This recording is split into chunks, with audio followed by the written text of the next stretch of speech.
Maverick News presents The Rick Walker Show. Defrag your mind.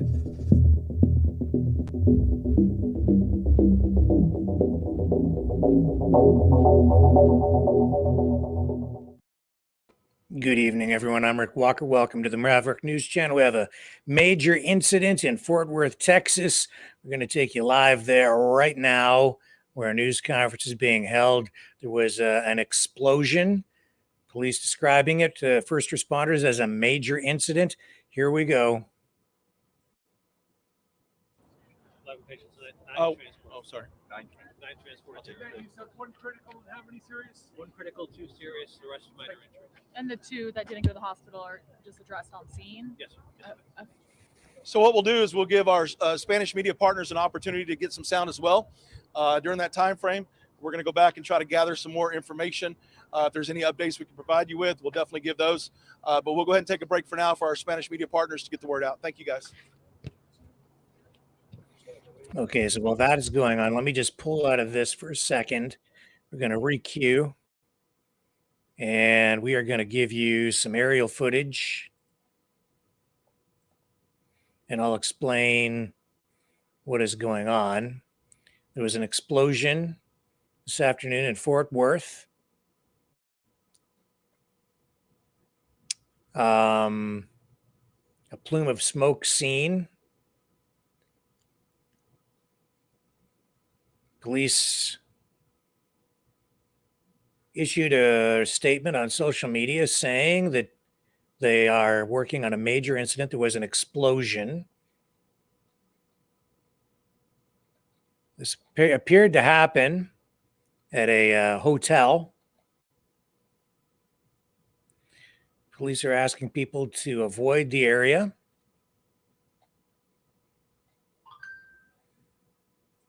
And as you can see, major damage there. Let me just pull out of this. We'll backtrack a bit here. We'll pick up the earlier part of that news conference so that you can get up to date, because we were coming on air at the tail end of just the statement and the questions, and this is what the information was.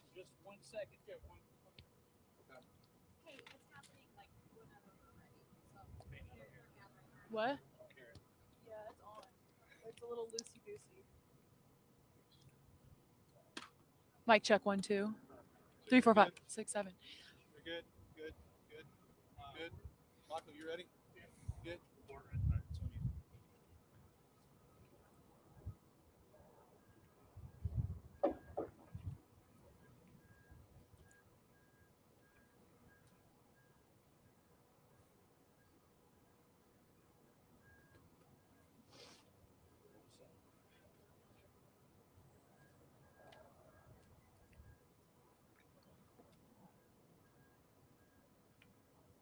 Sorry, as you can tell, our phones are going off a little bit, right? Okay, so bear with us. Make sure you get you guys the latest information. Only half of text is mine. Huh? Only half of text is mine. That's right. Yeah. We're blocking yours. Hang on here.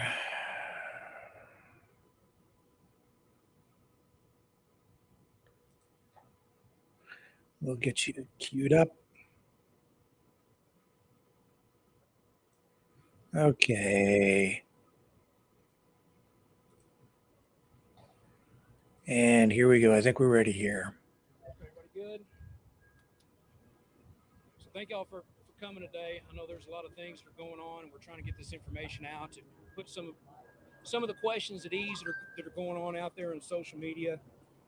At approximately 3:32 today, our alarm office received a structure fire call at the area of 810 Houston Street at the Sandman Hotel here in downtown Fort Worth.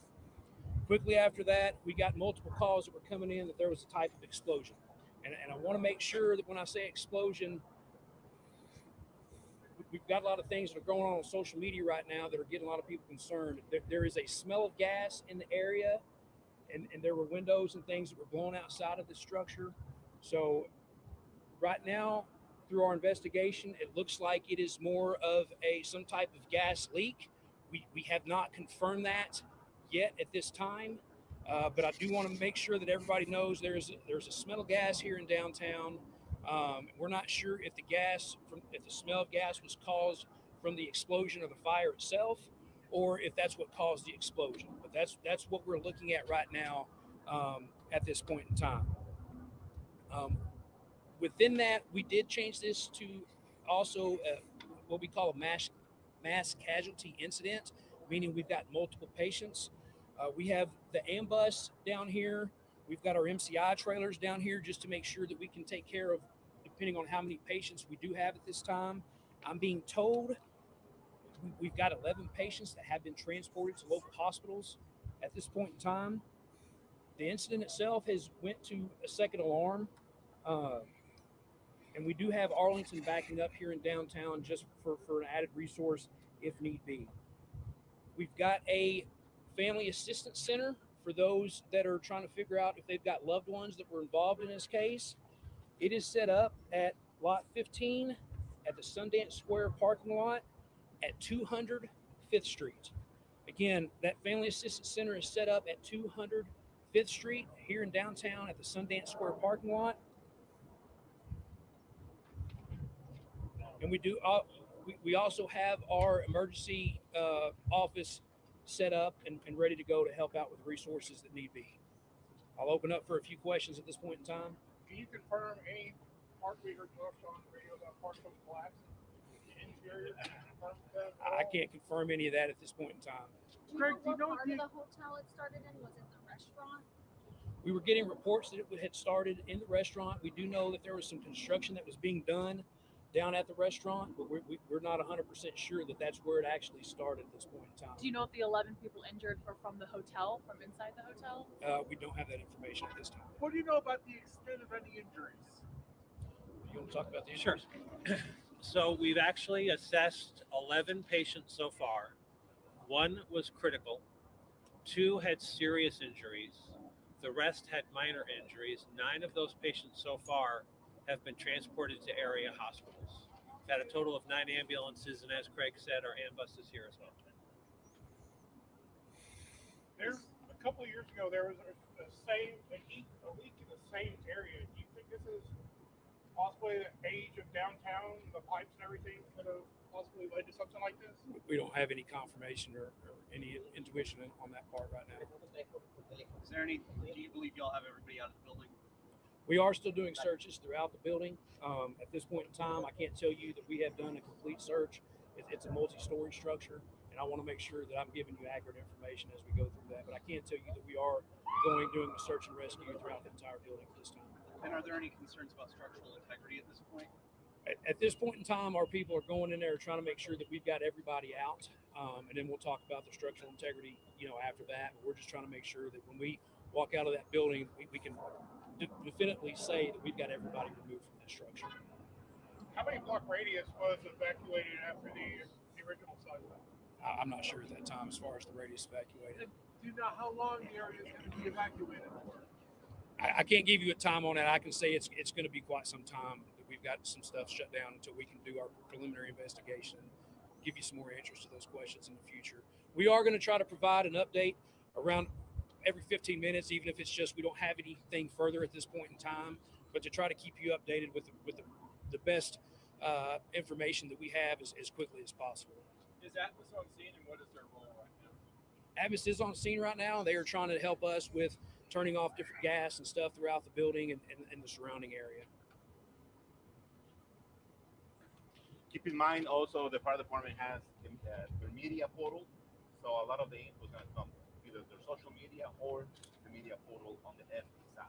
So we're not going to be doing 15 minutes every 15 minutes here at this spot. Well, until, as far as right now goes, we will, just to have everybody together in one place. And then from there, if it gets to the point to where it's going to be drug out further, we'll make that determination, let everybody know the locations and stuff at that point in time. What's your name, sir? My name is Craig Trojic, C-R-A-I-G.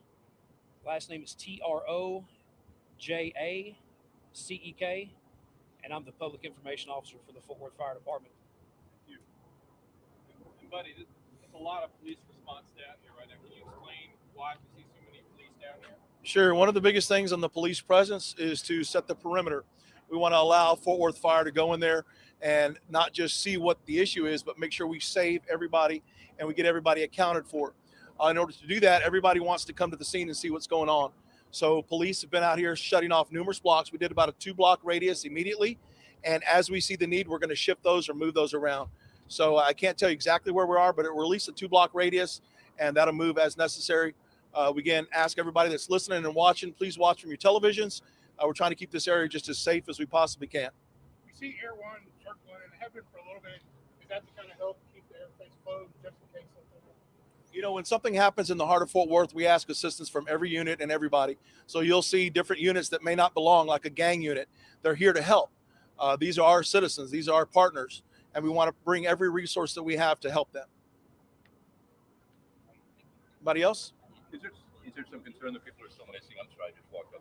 As far as missing, Craig can, I think, I'll let Craig answer that. They're asking if anybody's still missing. So the last I'd heard, like I said, we were still doing a search of the building. At that point in time, we did talk to the hotel owner, and he sounded like there was one person that's still looking to be accounted for.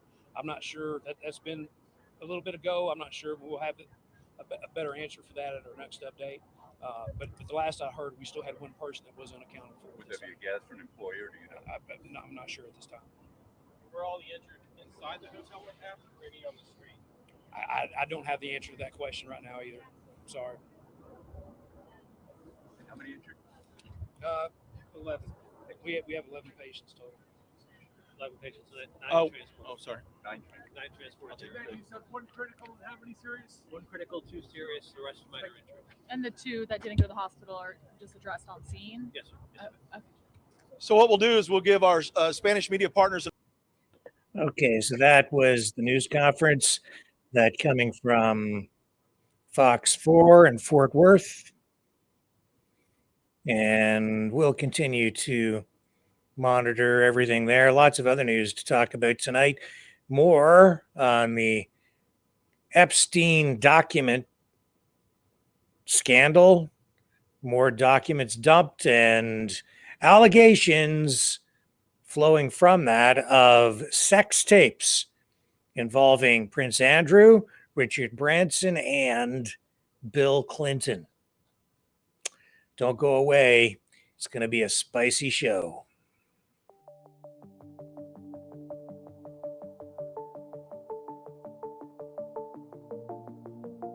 Greetings, brave Mavericks. Our quest for truth continues. We go beyond fake news. Together we expose propaganda. Together we pull others out of rabbit holes. We are maverick thinkers. We are all unique individuals, defenders of individual rights and freedoms, credible, trusted, grounded in reality. Maverick News, Maverick News. Defending free speech, free speech. Donate at freedomreporters.com. Do it now. Tomorrow may be too late. Maverick News. The world is watching.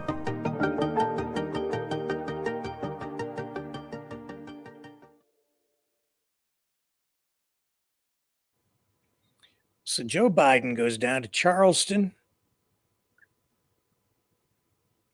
where he continues to talk about the threat of white supremacy, domestic terrorism, J6, all of that stuff. And then he's interrupted by pro-Palestinian protesters who heckle him. He's sitting there saying that he's working with Israel to have them find a way to get out of Gaza. But he just appears so weak, so ineffective. And this is the way it went down. Without the truth, there's no light. Without light, there's no path from this darkness. If you really care about the lives lost here, you should honor the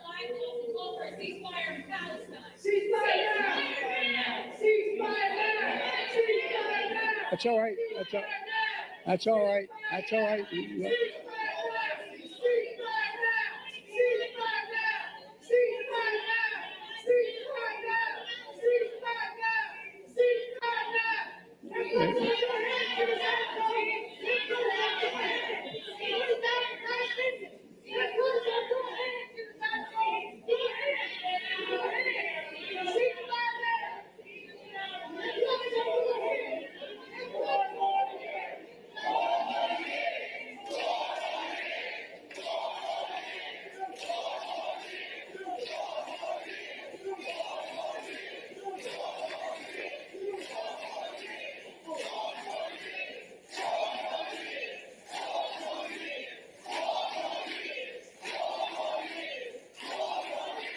Thank you. Thank you. Thank you. Look, folks, I understand their passion, and I've been quietly working with the Israeli government to get them to reduce and significantly get out of Gaza. I'm using all that I can to do that.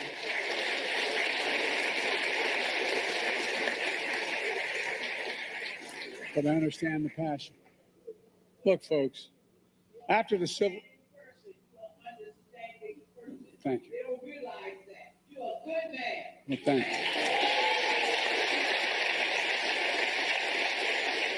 you. Look.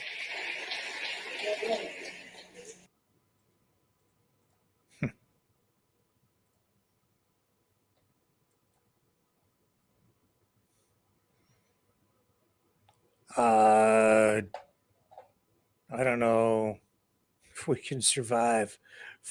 Take 4 more years of this. I don't know if the world can survive. Can survive it. 4 more years of this. 4 more years of this. Oh, oh, oh. The last 4 years have been the craziest, the nuttiest, the worst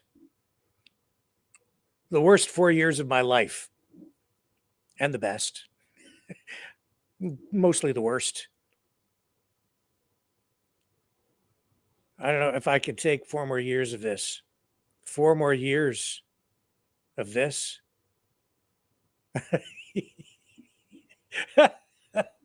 4 more years of war on multiple fronts. 4 more years of record inflation. 4 more years of mounting debt. 4 more years of open borders and massive immigration, waves and waves of it. 4 more years of identity politics and deep division. 4 more years of unrest in the streets, buildings being burned.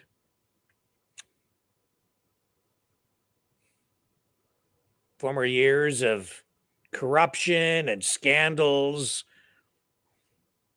4 more years of weapons being shipped off to Ukraine. Billions and billions of dollars being funneled into other countries, including Ukraine and Israel and elsewhere, and then shuffled back after being kind of cleaned up a little bit into the Democrat Party. 4 more years of that. 4 more years of his crack smoking, hooker loving,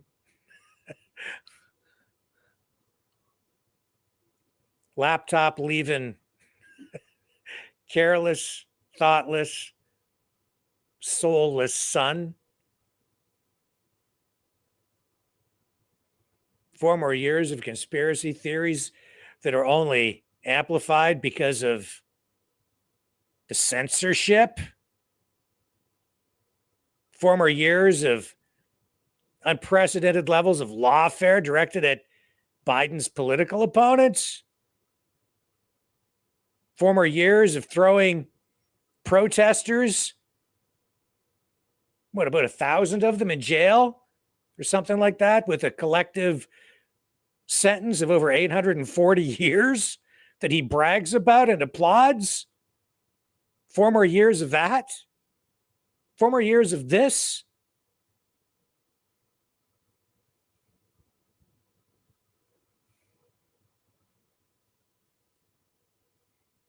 They sat there and they chanted 4 more years.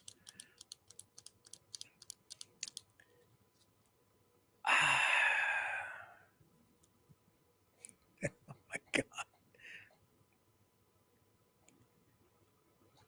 Okay, 4 more years. Well, we have less than that. We have about 11 months before people go to the polls. Pray for stability. Please, God. Please. Okay? Thanks. I'll be right back.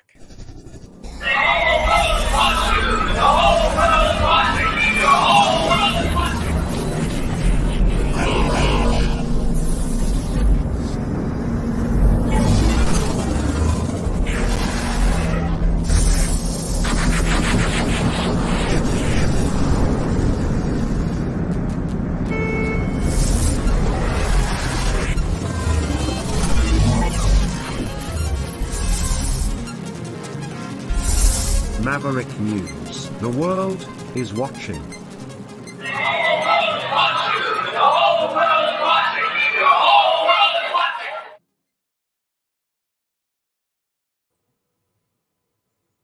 Okay, we showed you what happened in Fort Worth.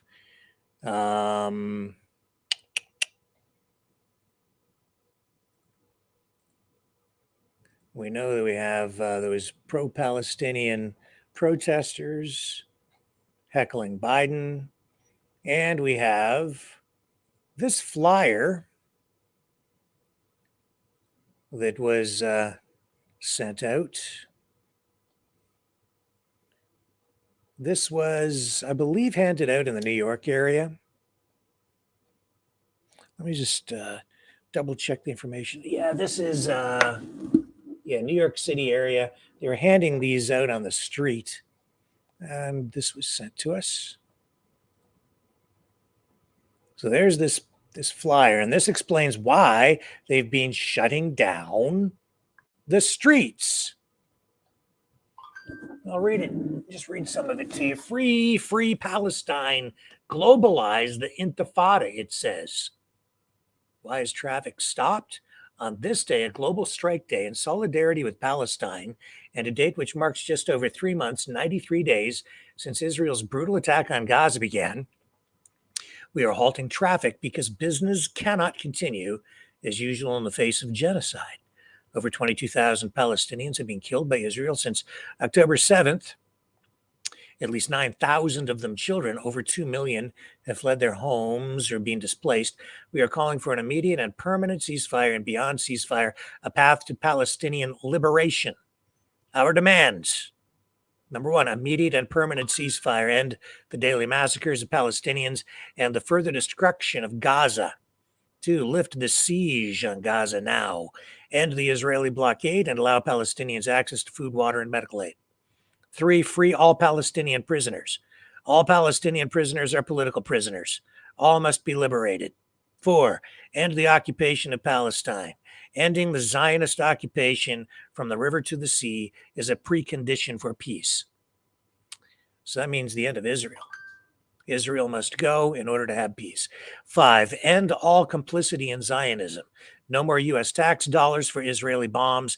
No political immunity for Zionist crimes. And make no mistake, that's really what the protests in Canada and the United States, especially the U.S., are really all about. It's about putting pressure on the government to bring an end to all U.S. Western support for Israel. Without that support, Israel ultimately, in my view, will cease to exist because they will just be rolled right over.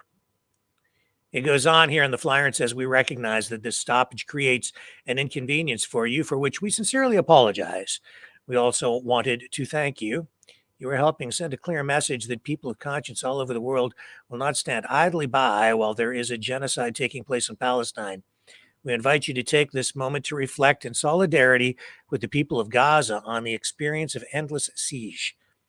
The women, men, and children of Gaza are trapped without food, water, or medical aid and facing relentless bombing.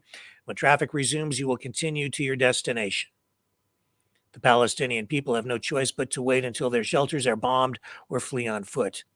We must end the attack on Gaza now and demand a liberated Palestine. And then on the bottom here it says, we are a collective of NYC-based organizers, including members of the Palestinian Youth Movement, PYM, Al-Awada, the Palestine Right to Return Coalition, Samadoun Palestinian Prisoner Solidarity Network, Democratic Socialists of America, Jewish Voice for Peace, the Party for Socialism and Liberation, Critical Resistance, and Writers Against the War on Gaza.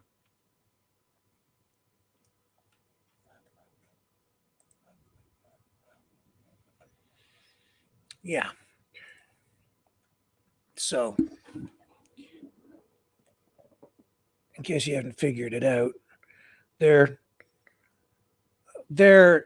socialists. They are left, and depending on the way you lay out your political spectrum, and I don't use the traditional left-right spectrum, I put them all on the left. Socialists, I'd say they are National Socialists. They are Nazis. They are fascists. They are in that vein, and they are opposed to Israel. They don't like the Jews. They want Israel gone. That is basically it. They, as you can see from who they are aligned with in those organizations, socialists, left-wing, and that is also why you're seeing this alliance between Russia, China, Iran, the Arab states that are supporting Palestine. It's a communo-fascistic alliance, in my view. Russia less ideologically intertwined with it these days because Russia is not the old Soviet Union. They're more moderate, I would say, with Putin at the helm, but still some pretty strong socialist views over there with a lot of the people still in power over in Russia. So you have that element. And because the U.S. has had this incompetent and clunky foreign policy, a series of foreign policies that have really misfired so often, especially in the Middle East and around the world. You've kind of forced these sovereign states into each other's arms, these communist and socialist and even fascistic regimes into each other's arms. And they have formed this, I would say, very powerful and effective axis of power against the West, against NATO, against the United States. And to a great degree, you can point straight to U.S. foreign policy for having helped to create this, because the opportunities were there for a long time to actually work more cooperatively with Russia to prevent a lot of this from ever happening. And instead, we've wound up where we're at. And with regard to all of that, too, with regard to China in particular, I have to say this. We don't need to go to war with China either. But U.S. foreign policy is such that we keep pushing toward that. The United States keeps pushing toward war with China. The way China is characterized by, I'd say, the vast majority of political pundits, academics, media analysts, journalists, I don't think it's entirely accurate. I was watching an address with a prominent economist. It escapes my name his name escapes me at the moment, but the assessment there is that, he's a sort of a pretty left in his views. And he was pointing to China as, China has the answers. Look at what China has achieved. China is the way forward. China has the economic answers. And I would say no. The thing about China, and this is a point that everyone really misses.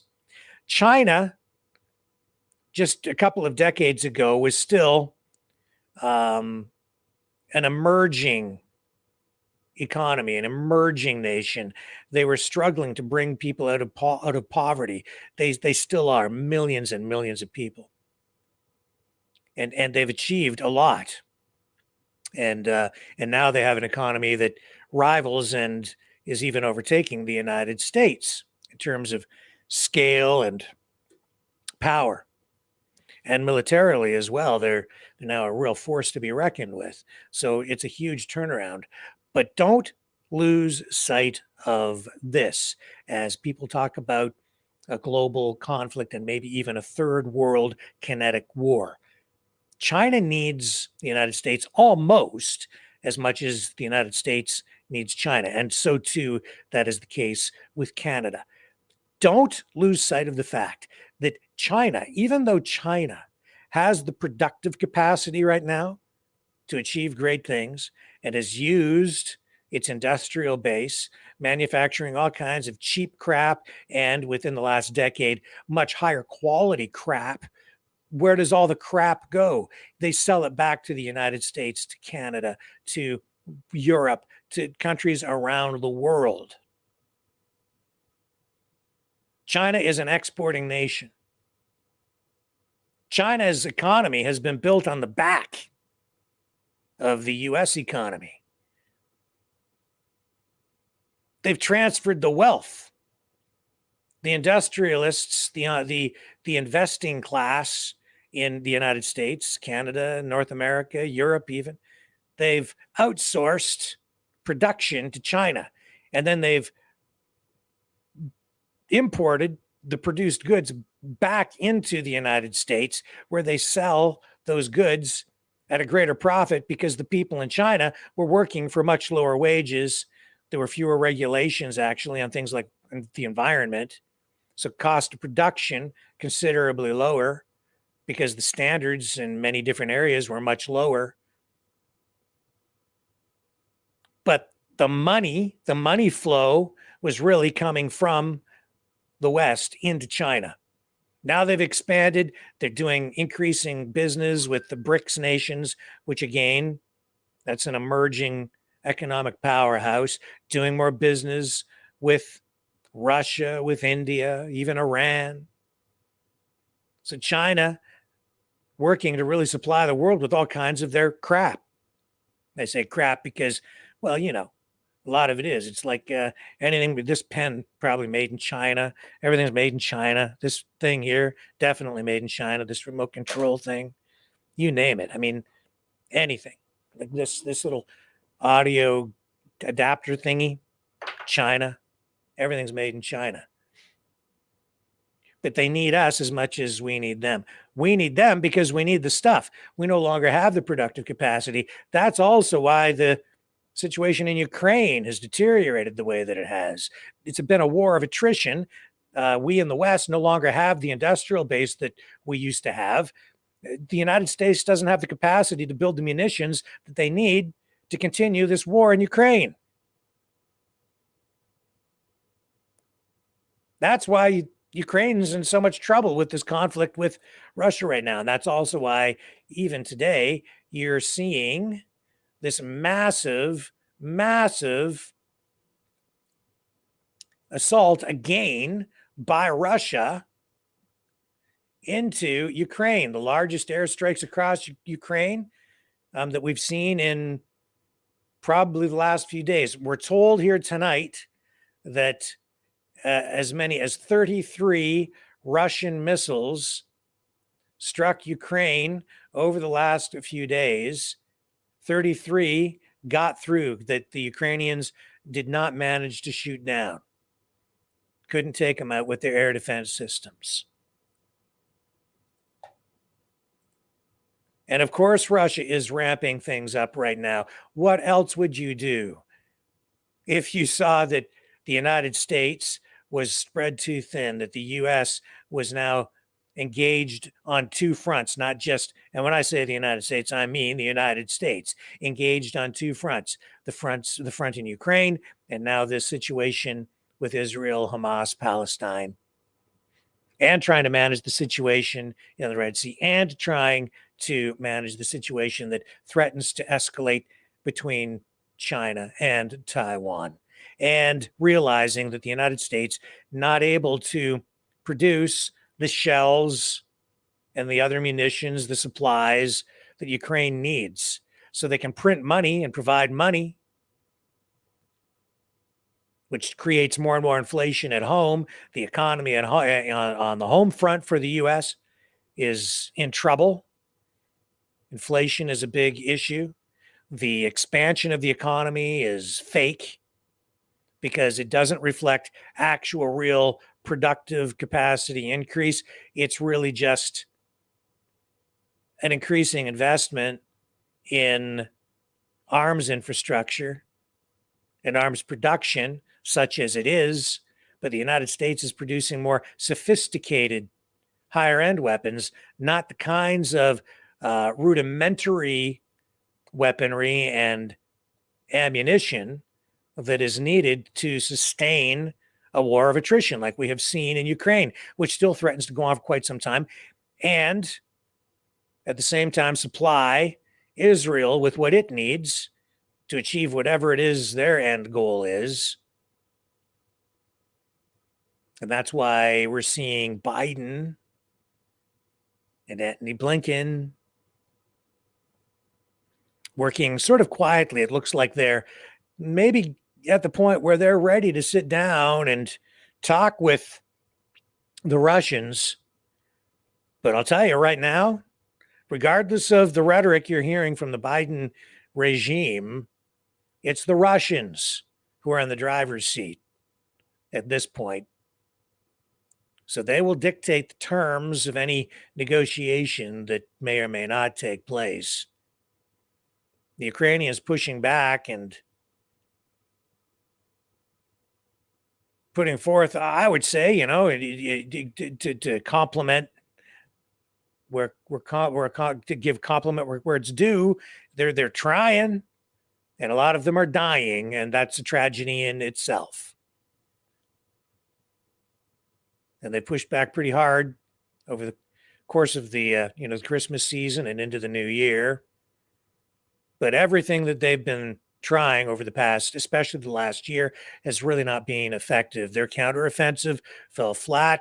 What they're doing now, falling flat because they are getting pushed back. And the Russians just have too much. They're just too big.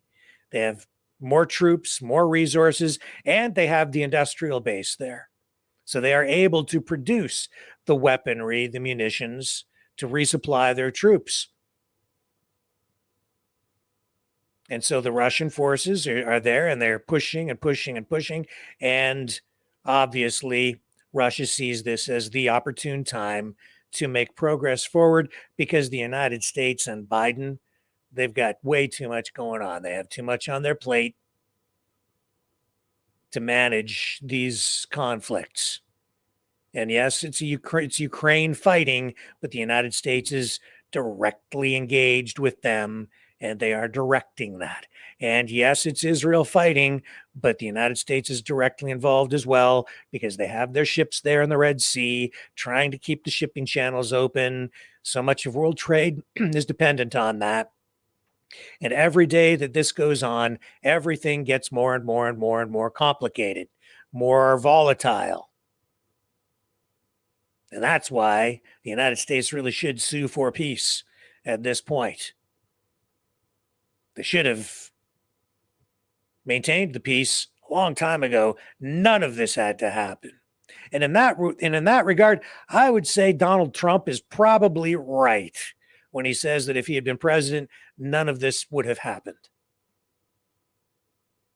Who knows? That's an alternate universe, a parallel timeline Maybe if we could transwarp, transmutate, take a quantum leap into some parallel universe, we would be able to see what's going on in that alternate universe, theoretically, that Donald Trump occupies. And we would know then if he is actually a dictator or if he is a benevolent leader who is a man of peace.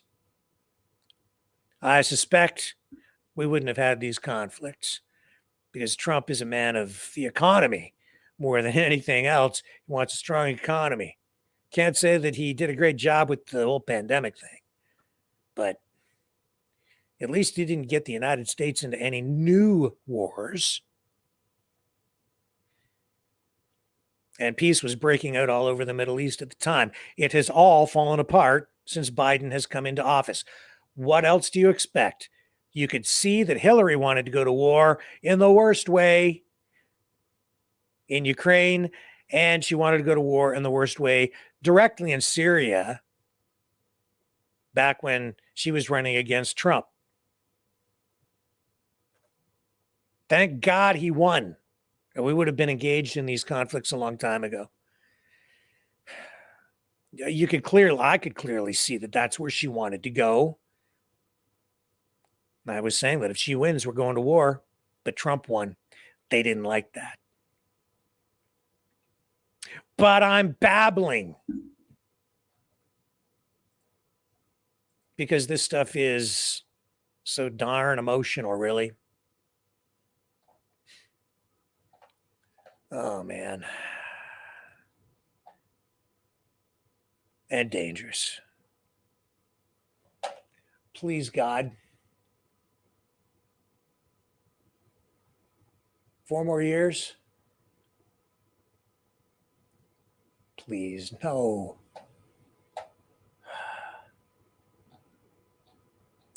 Can't have it. Just can't have it. I'll be back. Stay with me. We are Mavericks. We say no to the Trudeau and Biden New World Order. And to bugs. Because bugs are creepy and gross. And people should not eat bugs. Maverick News.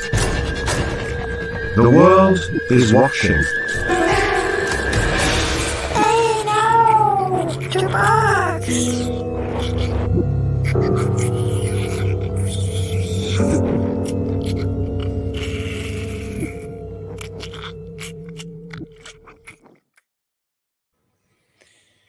Okay, so another batch of documents have come out surrounding the, for the whole Epstein thing, right? Okay, so now what are we seeing? Just very short time ago, I haven't even read the story. I can kind of figure out where this is going, though. This is a mainstream media report. ABC News saying that claims about Clinton and Trump mentioned in the latest batch of Epstein docs have been discredited. Let's see what they're reporting and how they're approaching this. I'm very curious. 17 documents dumped to date, says a new round of court records from a lawsuit related to the late sex offender Jeffrey Epstein were released Monday today, which include photos from an accuser as well as an exhibit that mentions discredited allegations she made about Bill Clinton, Donald Trump, Prince Andrew, and Richard Branson. At least 17 documents are unsealed. More than 200 documents have been released since Wednesday. Yeah, thousands of pages. The records are part of the defamation suit, as we know, brought by Virginia Giuffre, an alleged victim of Epstein, against his longtime companion Ghislaine Maxwell, that the two settled in 2017. Epstein died by suicide in a Manhattan jail. while awaiting trial on federal sex trafficking charges. Blah, blah, blah, blah, blah, blah, blah, blah, blah. The documents unsealed Monday include several photographs produced by Sarah Ransom, who filed a lawsuit against Epstein, Maxwell, and others alleged co-conspirators in 2017 under the pseudonym Jane Doe 43. Ransom was also involved in the Gouffre case as a witness. She was deposed and provided dozens of photographs showing Epstein, Maxwell, herself, and other young women on Epstein's private island. Here's one such photo. According to another unsealed filing, Ransom testified that some of the pictures were taken by Jean-Luc Brunel, a French model scout and associate of Epstein, and given to her by him.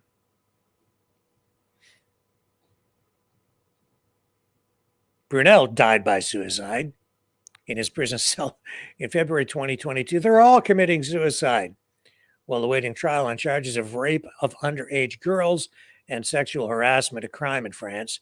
Brunel had maintained he was innocent. Several of the photos unsealed Monday appeared in the media following Epstein's arrest and death. Ransom spoke publicly at a hearing in a New York courthouse back in 2019 and has granted several interviews since. Oh, and there's, I guess that's Jeffrey Epstein on his pedal car. Some ATV thing. So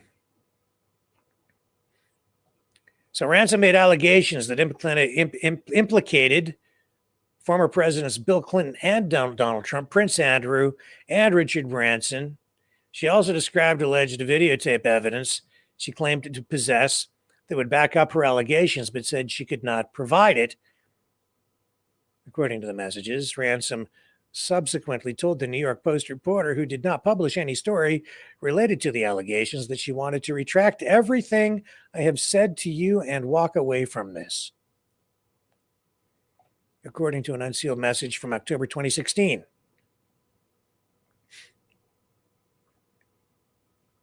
And then the New Yorker reported that Ransom told the magazine she'd invented claims of videotapes to draw attention to Epstein's behavior and to make him believe she had, quote, evidence that would come out if Epstein harmed her, according to the magazine. So here it is. That's where ABC is reporting that Ransom came out later and said that the references to these video recordings were not true, that she made it up. And she said she wanted to retract everything that she had said.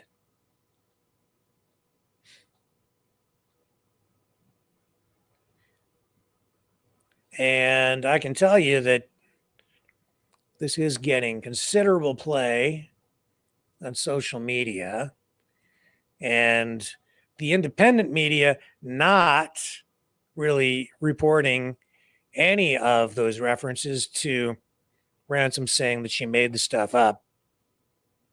Not that I've seen, but absolutely drawing attention to the references in the court documents where she talks about the videotapes or video recordings of Clinton, Prince Andrew, and Richard Branson engaging in sex acts. I don't know that there is any reference of that like that to Donald Trump made, but certainly to those three, yes, those were allegations that were made. And here I'll show you exactly, bring this up. Okay, so let me show you this clip from the court documents, the screenshot. It says, while he spanked his, and I'm sorry, folks, cover your ears. Well, spanked his blank on her bottom. She also had to have, this is going to get a little explicit, so if you're easily, your sensibilities are fragile, I suggest you plug your ears, turn your head away, or whatever. She also had to have sexual intercourse with Clinton in Epstein's New York mansion just off Fifth Avenue on numerous occasions. It's the New York mansion we spoke about yesterday. She goes on, I too was forced by Epstein to visit regularly, and if I didn't tum up, he would personally come and find me wherever I was hiding. It still bewilders me how Epstein always seemed to know where I was if I didn't turn up at his New York residence. When my friend had sexual intercourse with Clinton, Prince Andrew, and Richard Branson, it says here, sex tapes were in fact filmed on each separate occasion by Jeffrey.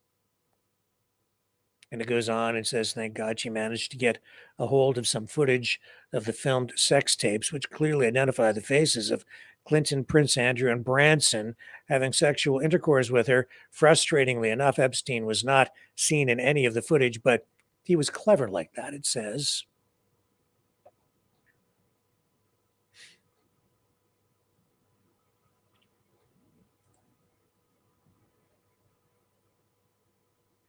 And then it goes on here. It says, unfortunately, I cannot send you the footage without her consent due to massive consequences to her safety, but I can confirm I do have footage in my possession. And then this highlighted portion, it says, I have backed up the footage on several USB sticks and have securely sent them to various different locations throughout Europe, with only one other person close to me knowing where their locations are, just in case anything happens to me before the footage is released. And it goes on down here, and in this section, it says, she was then given a substantial payout directly from the Clinton Foundation to keep her quiet. She is 1,000% certain that the FBI did a cover-up, and she has the individual names of Hillary's special agent officers involved in intimidating her. She was then forced against her will to sign a legally binding confidentiality agreement on Hillary's behalf for her eternal silence. If she breaks this agreement, she is dead, it says.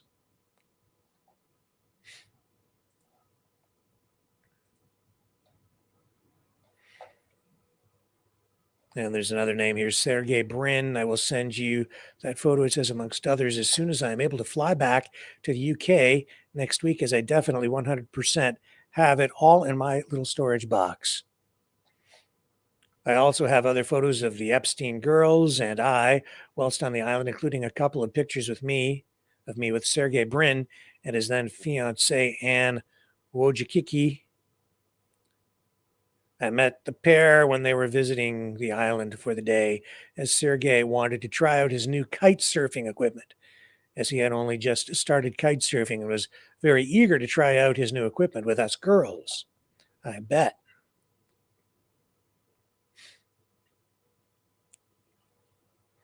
Several girls at one time, blah, blah, blah. She confided in me about her casual friendship, in quotation marks, with Donald. Mr. Trump definitely seemed to have a thing for her, and she told me how he kept going on about how he liked her, in quotation marks, pert nipples. Donald Trump liked flicking and sucking her nipples until they were raw, it says. One evening when we were showering together, she showed me her nipples.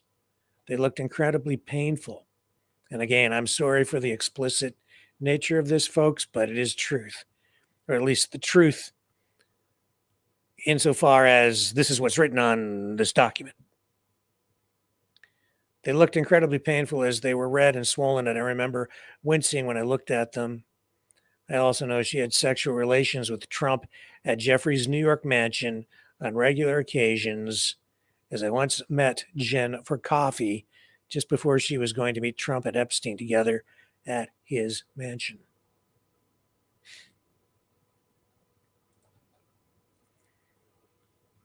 So that's new.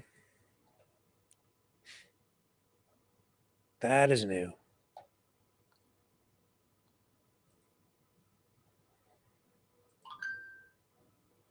And I don't know where that goes. Don't know where we go from there. All we can do, I think, is sit back, wait, buckle up, and endure the ride.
Maverick News. The world is watching. The New World Order. Government overreach. The Great Reset. Mainstream media lies. Now more than ever, independent voices are needed. Donate now at freedomreporters.com. That's freedomreporters.com. Maverick News. The antivirus program for your mind.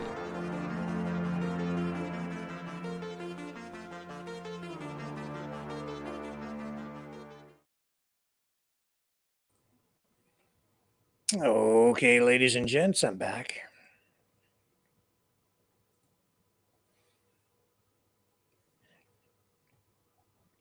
So that's pretty, as I say, spicy stuff.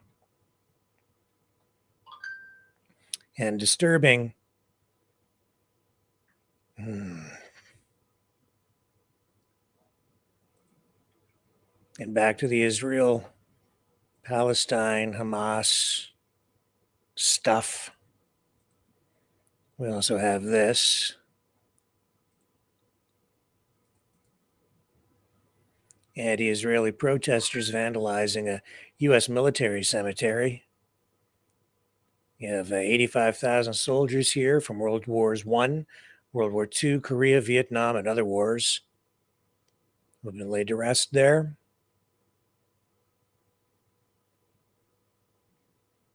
Hundreds of protesters gathered there.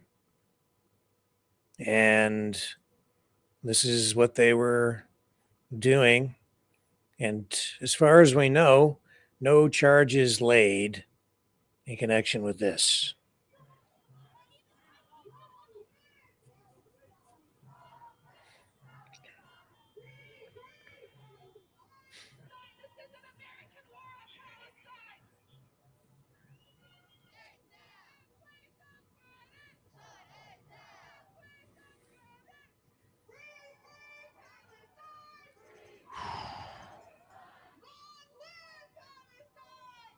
Wow.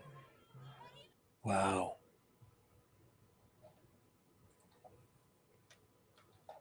I don't know. How do you feel about them spray painting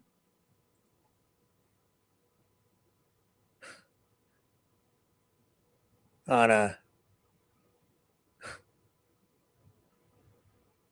it's such a, I would say, a sacred place? A place where soldiers who fought in various wars for a variety of reasons against fascism, authoritarianism, totalitarianism, who paid the ultimate price, who paid for their right to protest with their lives, and then they spray painted Free Gaza on the wall in front of the cemetery where the soldiers have been laid to rest.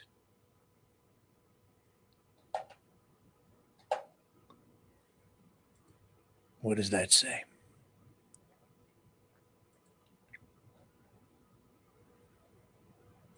I'd say they don't have much respect, because they probably just have no concept, no real knowledge, no appreciation for the history behind the cemetery, the soldiers, the stories.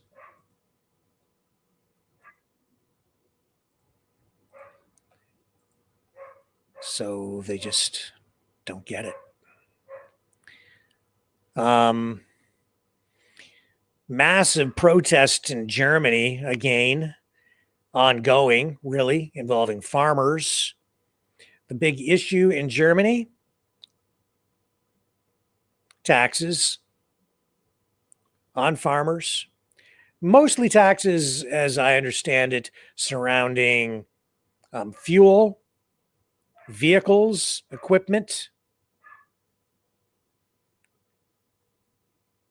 They've had some pretty serious constitutional issues unfolding in Germany over the past few years.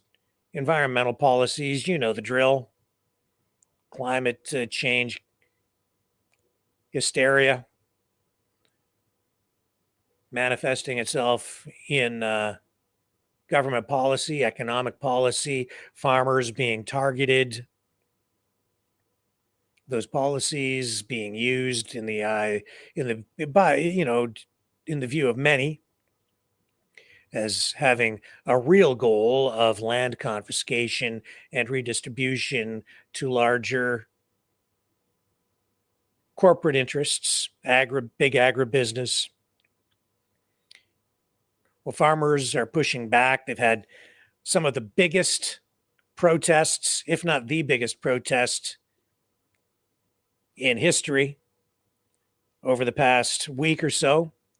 It's ongoing, and now Polish farmers and truckers are joining in solidarity with those protesters in Germany. This is what that looks like. Truckers taking a page out of the Freedom Convoy, taking a cue from the truckers in Canada, I would say. And look at what they're doing there. And this stuff getting very little play in mainstream media, if any at all, here in the West.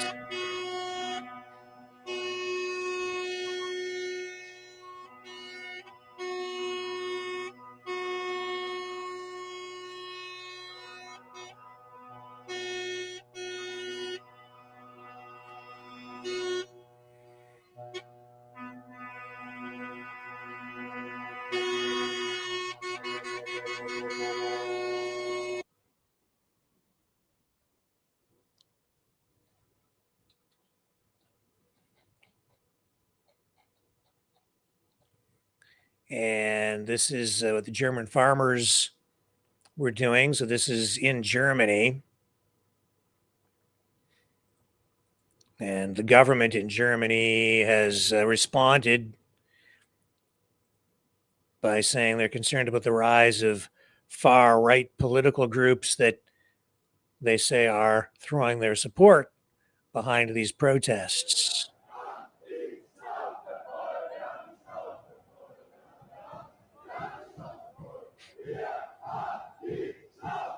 They've been chanting at these rallies, basically, "We are fed up."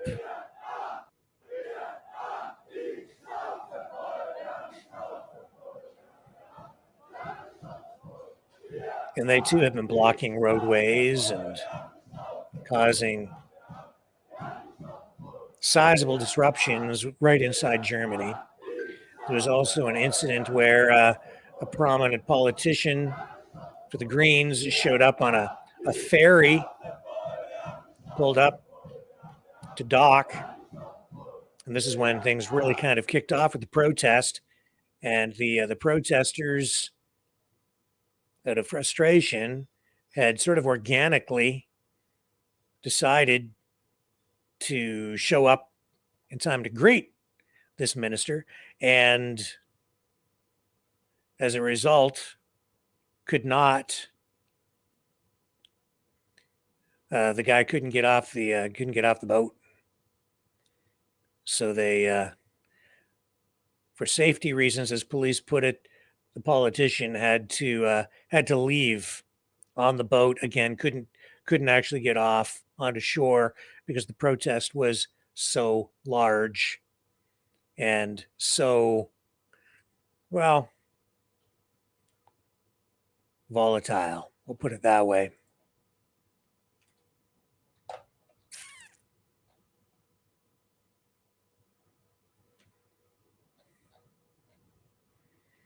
And here's other footage out of Germany.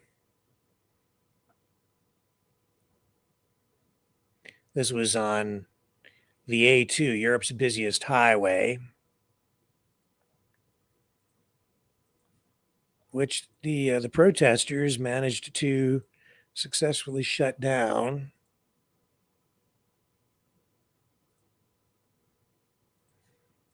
Here we go. Sorry for the delay, but here's your footage. Wow.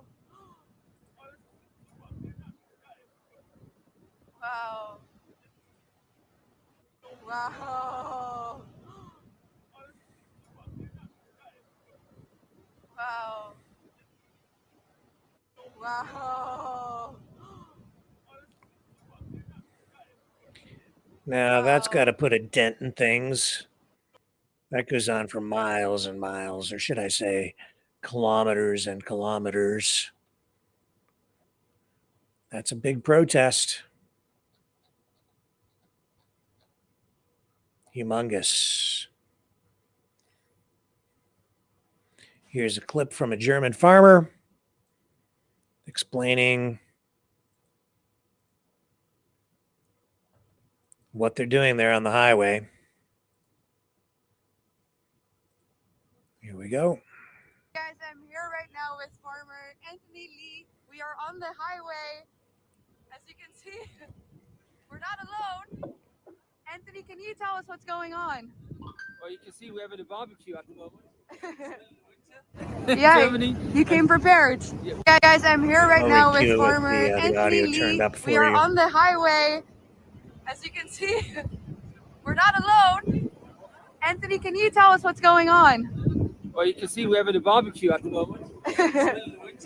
Yeah, Germany. you came prepared. Yeah, we are always prepared. Yeah, and this is the most frequent highway in Germany. The most used The highway most in used Germany? actually in Europe, to be honest. Oh, wow. A2. So it's not normal to stand here, but no, we are sick of lies. We are sick of trying to get rid of our jobs. It's not only farmers, it's the lorry drivers, it's the normal workers. Everybody is sick of politicians who have no idea what they're talking about, who have no education to tell us how our lifestyle should look like. And this is the result of 4 years trying to get in contact with politicians, talking to them on an equal level, but they won't listen. And now we have no other choice than to demonstrate, and it's our right. Yes. It's one of the highest rights, especially in Germany. Yeah. To demonstrate. We are not violent. This is all friendly. You can see we have a small gap, and people can drive through. Police, ambulances, everybody can come through. But this is only the tip of the iceberg, to be honest. Because all over in Germany we have. This is the West. We have Dutch farmers coming over to support us. at In the the border. East, we have Hungarian farmers, Polish farmers, and we are all united in getting rid of politicians who are trying to get rid of us. Right. Yeah, so I was very active in the Dutch farmers protest. And I remember I said a few years ago, guys, pay attention because this is going to be a global issue. There's a global attack on farming. You are describing the same thing here in Germany. Why are these politicians coming after you? Why are they trying to destroy you? I think there are many reasons. First of all, they want our land, and you in Holland are kind of the example what politics want, or Right. politicians want. They want our land to build industry, houses. I don't know for refugees, whoever. I don't care for what. Right. But the reason they want it is not really my thing to say, but we are the people who don't work in a co-working space, and we don't have a startup or what. We produce the most important thing in the world, food. Right. We are here since generations, and they're trying to get rid of us, and we can't let that be. We have all kids. I have 3 kids. I want them to do my job for the next generations. Yeah. We have people here who are the 14th, 15th generation farming. Right. And we are the guys who get up, work 24/7 at all weather conditions, and we are the guys who prepare you with the healthiest food and we do everything that people want us to do. Yes. In Germany, everyone says we have to get rid of CO2. Okay, the only guys who can get rid of CO2, if you think it will kill us, right, are the farmers and the people who own forests. For us, it was nitrogen, but we all know that it's a lie. It's a pretext. It's a pretext. And I feel like the general population knows. They support you. I mean, I was emotional watching the truckers, watching the tractors, everybody just come on the road here. I mean, this is of historical magnitude. I keep on repeating myself, but I'm serious. I think this is of historical magnitude. And the people of Germany, of the Netherlands, I think of all of Europe, America is watching. We are all with you. God bless you. And we're here to support you. Thank you very much. Thank you so much for talking to me. You're welcome. Go and talk to the normal people who Of are in course. the traffic jam. I now. will. Let's go.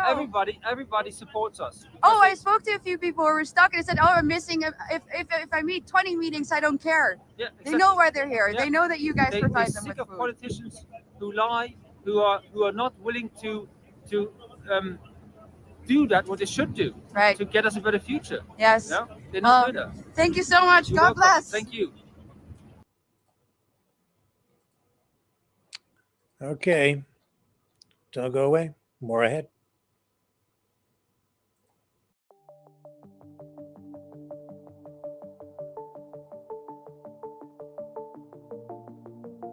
Greetings, brave Mavericks. Our quest for truth continues. We go beyond fake news. Together we expose propaganda. Together we pull others out of rabbit holes. We are maverick thinkers. We are all unique individuals. Defenders of individual rights and freedoms. Credible. Trusted. Grounded in reality. Maverick News. Maverick News. Defending free speech. Free speech. Donate at freedomreporters.com. Do it now. Tomorrow may be too late. Maverick News. The world is watching.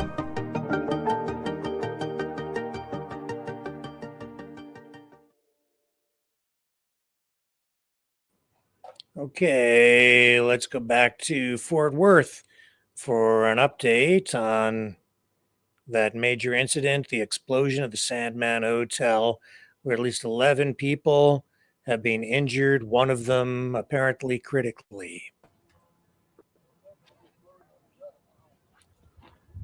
Okay, first off, I want to apologize. I told everybody that we were going to do every 15-minute increments, and we pushed it here till 6 o'clock. So thank you for your understanding with that. I am going to do a really quick, brief recap of what we started out with, and then go into what information we have received since then. So again, this afternoon at 3:32, we had gotten dispatched here in downtown to a structure fire at the address of 810 Houston Street here in downtown Fort Worth at the Sandman Hotel. When companies started arriving on scene, they switched that call type to multiple calls of an actual explosion that had taken place. At that point in time, we switched gears a little bit from looking at it from a fire standpoint and how many, life safety is our number one. That's our priority anytime we roll up on a scene like this. So we did have to switch gears a little bit from a fire to an explosion. Now there was live fire that was in the building that has been extinguished since then. I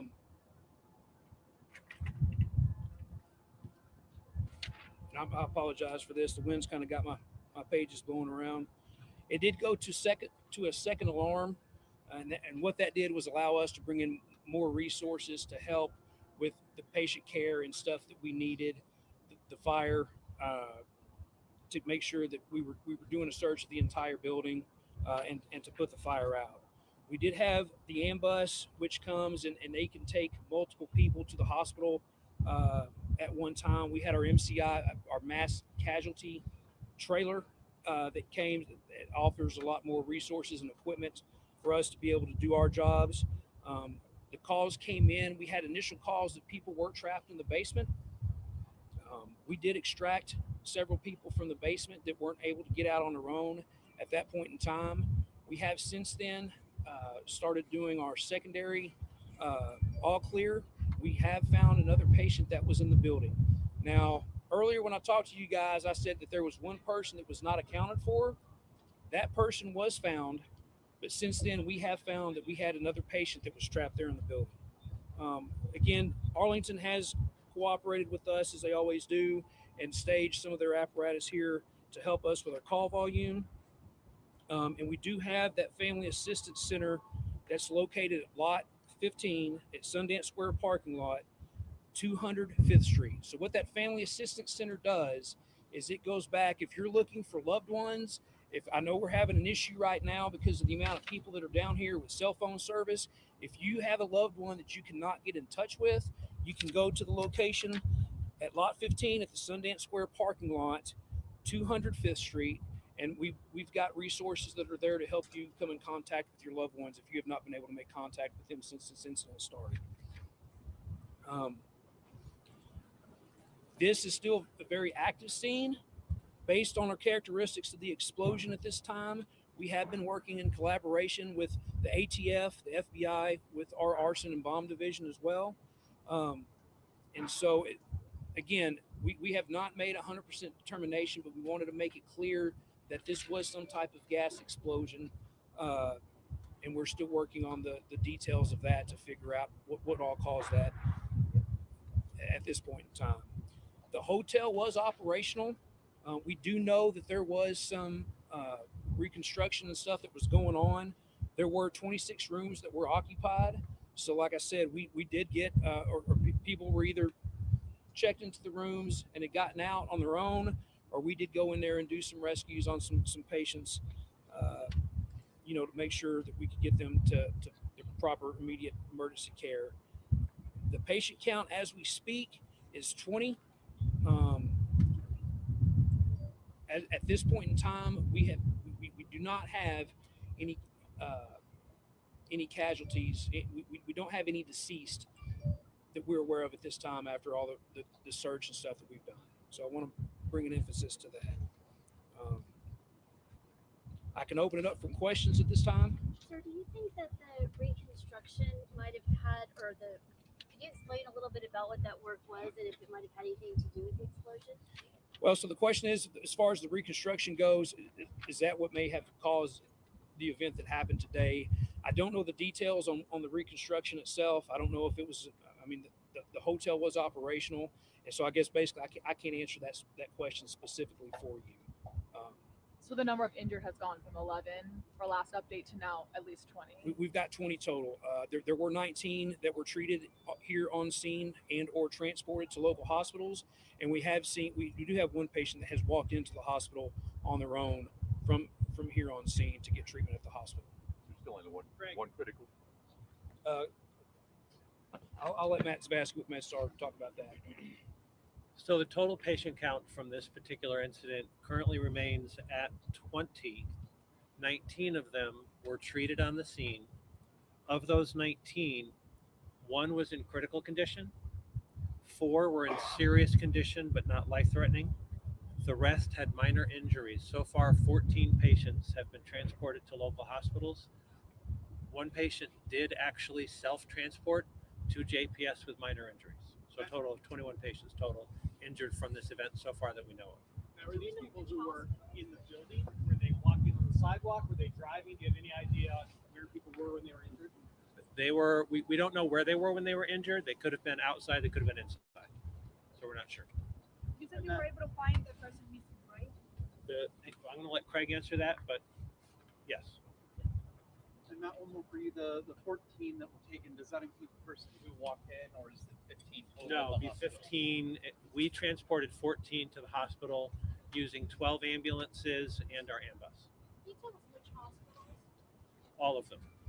All area hospitals? Yes, we triage them we rotate them to make sure that no one hospital is going to be inundated with patients.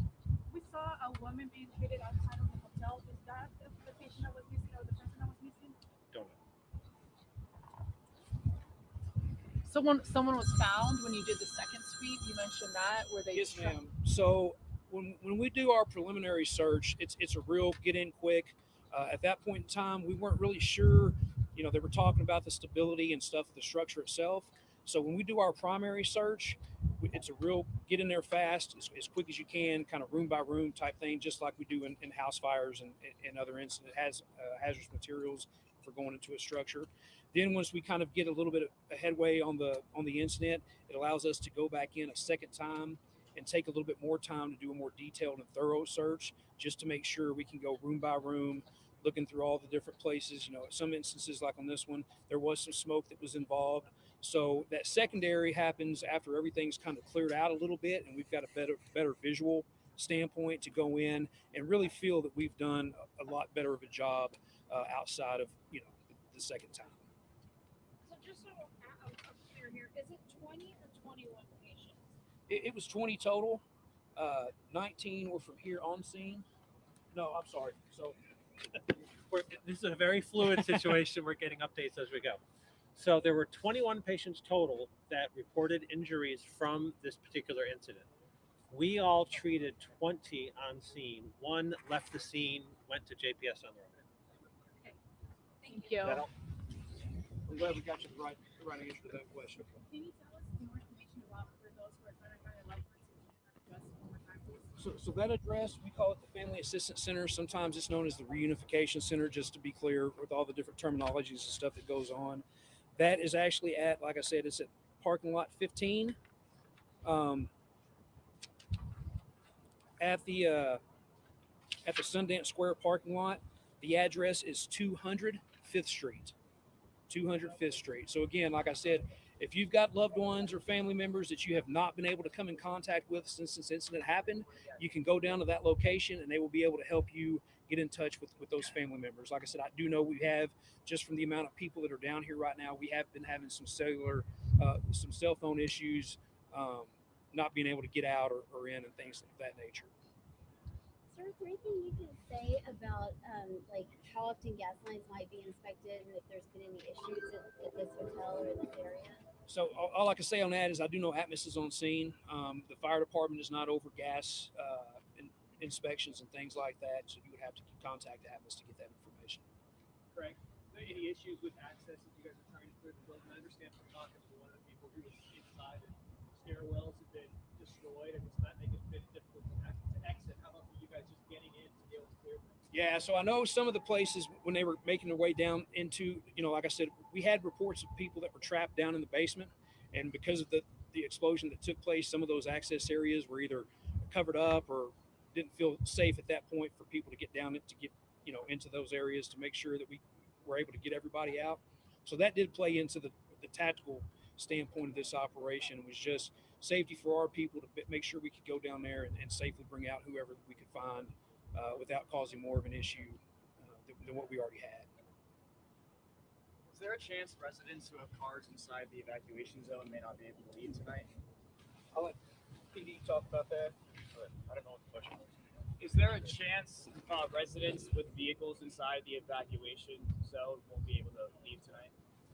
The plan right now, as far as the perimeter that's been set up, is after we talk with some of the experts that are reviewing the structural integrity of the building, if we're able to collapse the perimeter somewhat to open up some more areas, that would give people access to vehicles and the businesses in the area.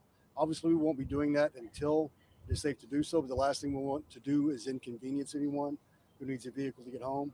So we'll work with everyone we can to make sure we allow access to areas as it's safe so they can access their vehicles as quickly as possible.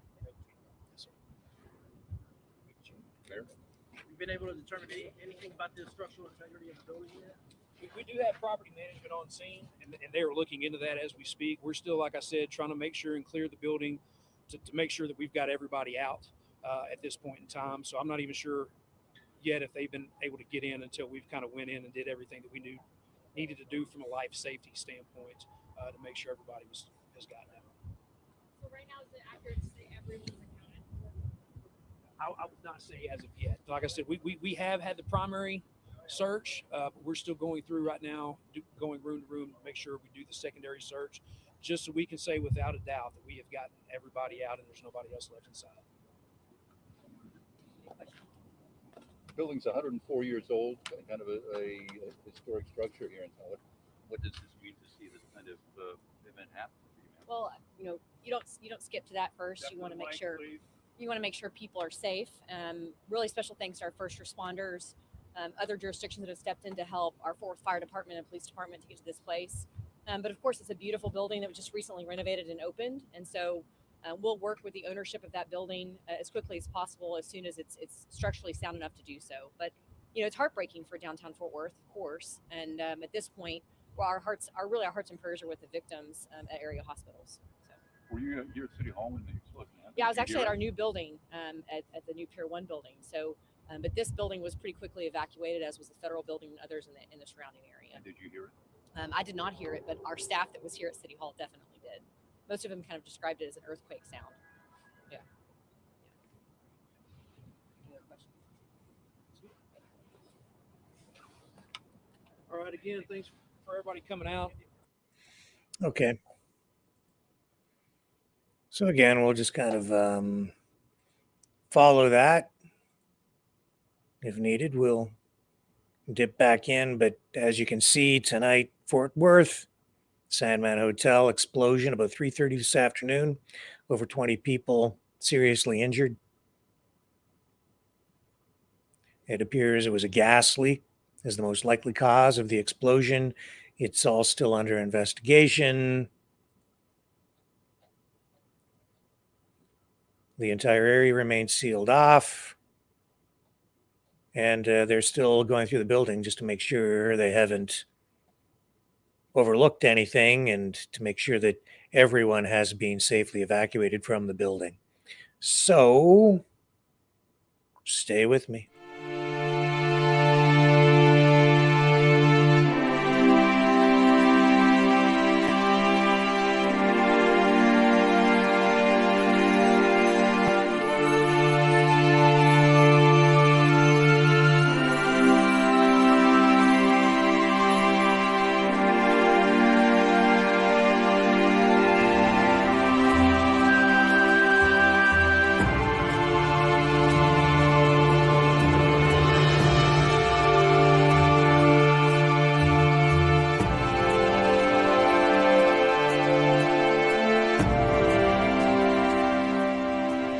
Maverick News. The world is watching.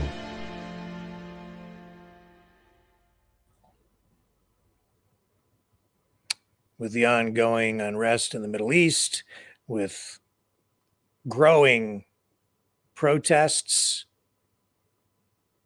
on the streets of Canada, with division continuing, with the political landscape increasingly polarized, with all of the emotions surrounding the Israel, Palestine / Hamas war, the leader of Canada's official opposition, Pierre Poilievre, with the Conservative Party of Canada, has just come out with this statement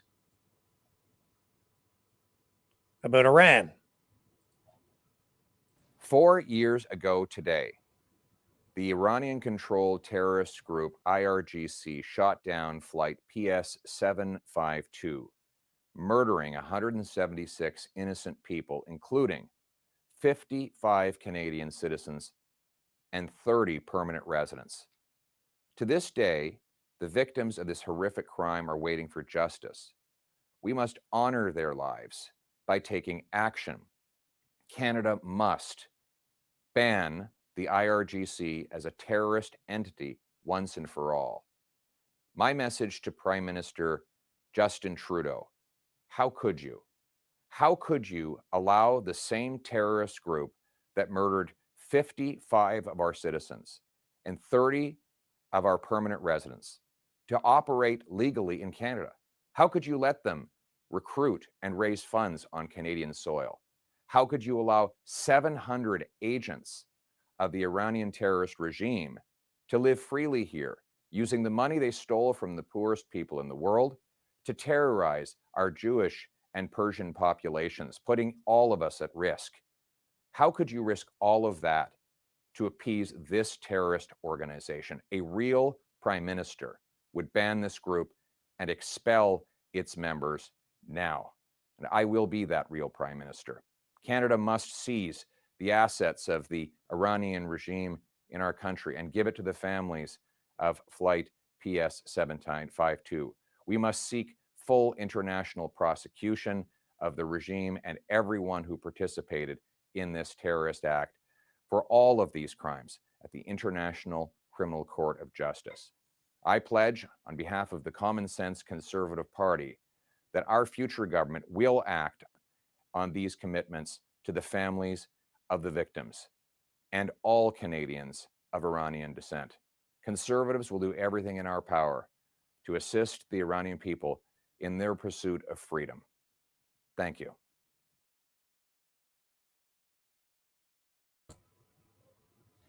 Okay, and we're going to just show you some of the footage coming out of Fort Worth from different angles to show you the scope, the size of, and the power of that explosion, which rocked Fort Worth downtown around 3:30 this afternoon. 8th Street, and you can see all the debris. That's all the way down 8th Street. The front is stuff blown out that got it blocked from 7th to 9th is completely blocked. Fire people everywhere. Taking people out of the lower buildings there. You can see the man. Get you another angle. Here's a still shot.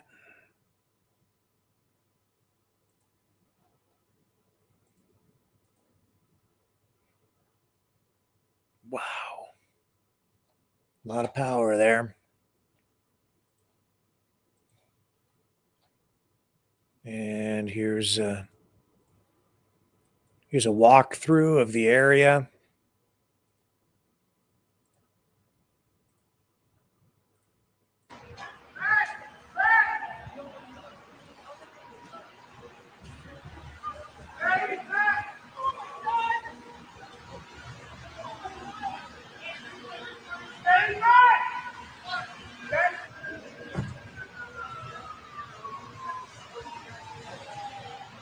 It says the explosion blew out windows a block away.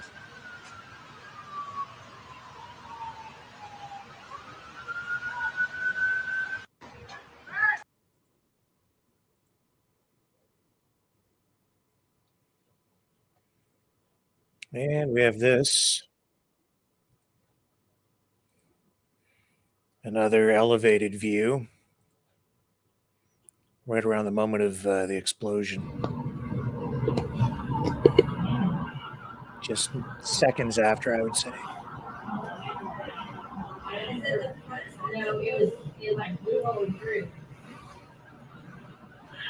There's a cop.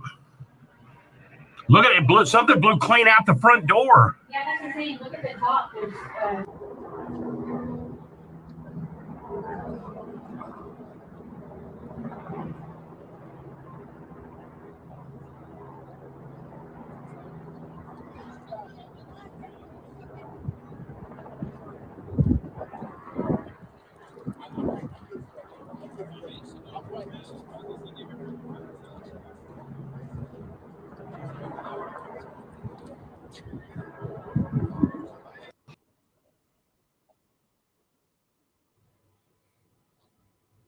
Unbelievable. And this is a street level view.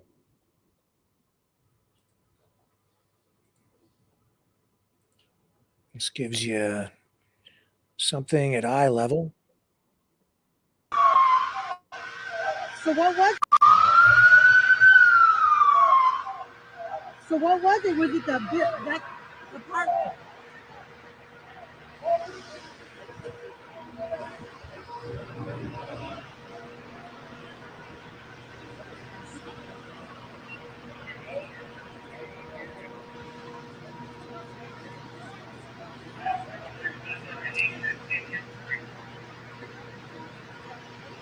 Just blew all the debris right out onto the street.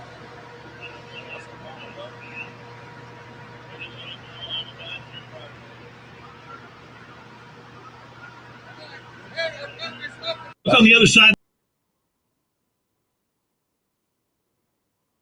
Wow.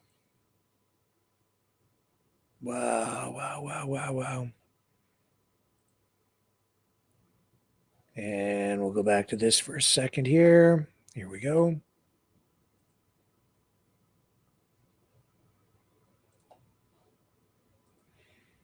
A little bit of freezing on the video, but it'll pick back up in a moment. Here we go. I think. Yeah, I have to re-cue it for you. Here's another angle.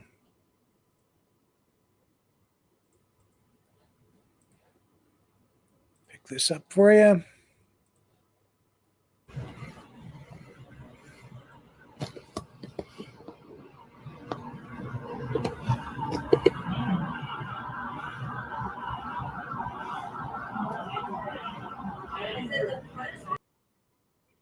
There we go.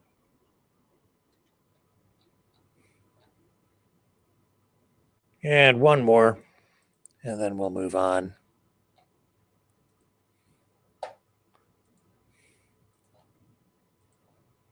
Street level again.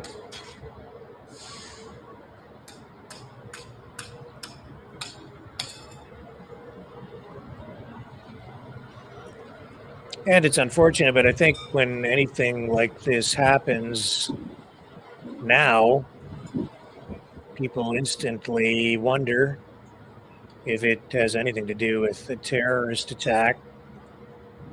But from everything we're hearing, seems this was the result of some kind of gas leak. And possibly related to the recent renovation of that building, the Sandman Hotel. Greetings, brave Mavericks. Our quest for truth continues. We go beyond fake news. Together we expose propaganda.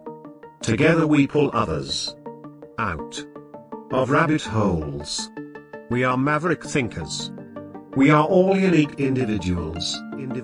Defenders of individual rights and freedoms. Credible. Trusted. Grounded in reality. Maverick News. Maverick News. Defending free speech. Free speech. Donate at freedomreporters.com. Do it now. Tomorrow may be too late. Maverick News. The world is watching.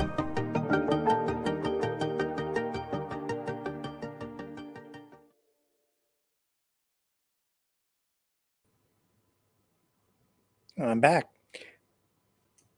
Over Christmas, and even as recently as, was it yesterday?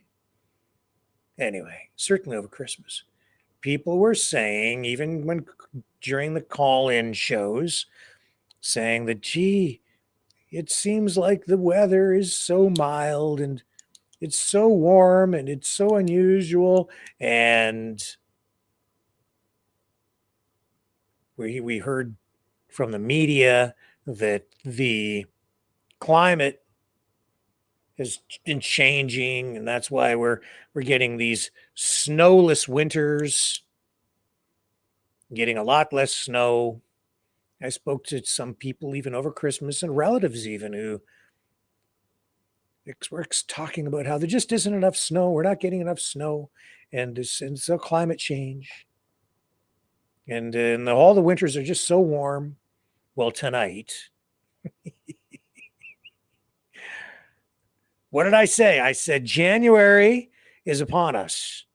And I said within a week, it will turn cold and we will be into some pretty serious winter. And then we'll be in to a couple of months of very cold weather, and the snow will come. And tonight, sure enough, what are we seeing? Now the media is going on about snowstorms in many parts of Canada, Kazakhstan.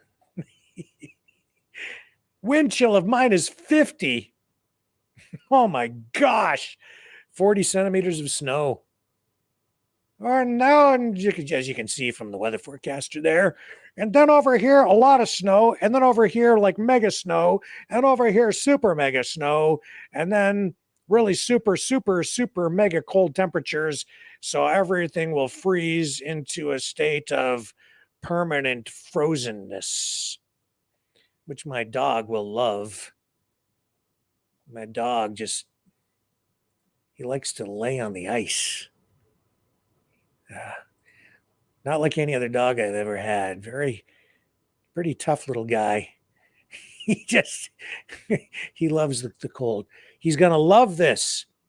Now, I'm in a pretty mild part of Canada. I'm on the edge of the sun parlor here. We don't get that much snow, but it has been colder. And I know that if I drive just 1 hour east of here, or even half an hour east of here, within the next day, I bet you I get lambasted with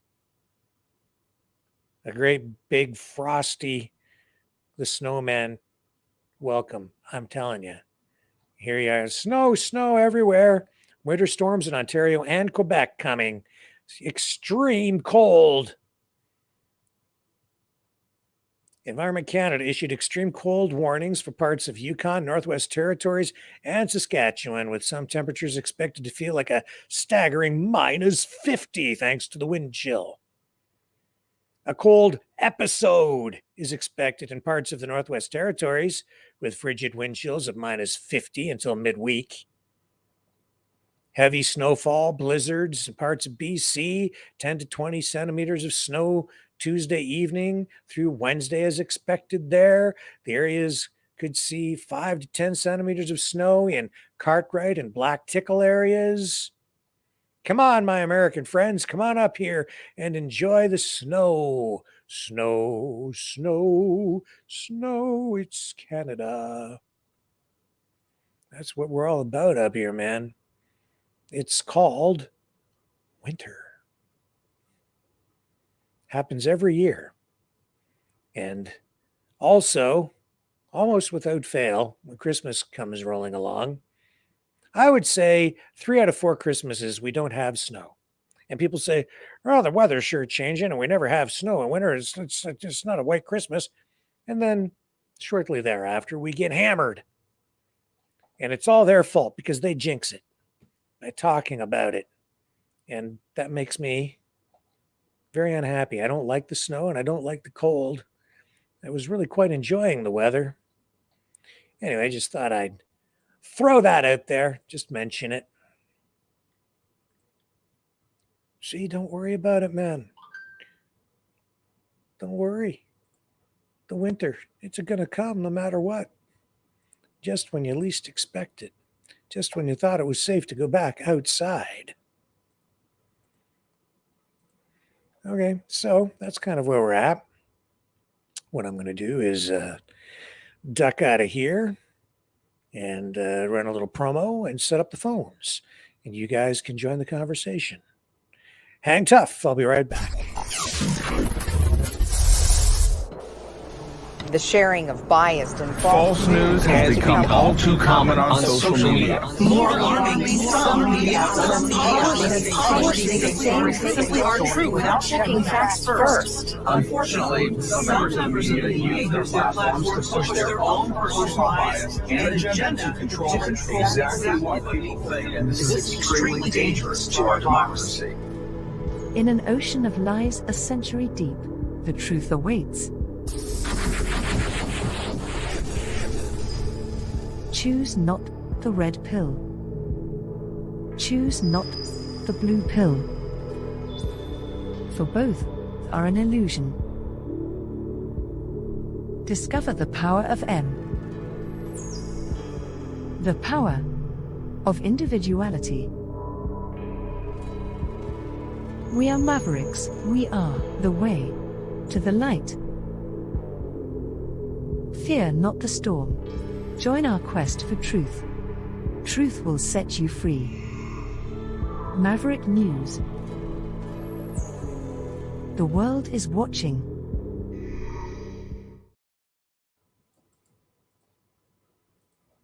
Okay, I'm about halfway through setting everything up there, so get ready, folks, to call in.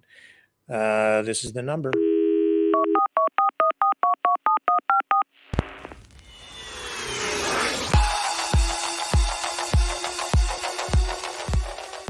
Join the conversation. Call 1-833-975-3733. That's 1-833-975. Free. Speak up. Speak out. Make your voice heard. Maverick News. Fighting for freedom by defending your right to free speech. Be a Maverick. Join us.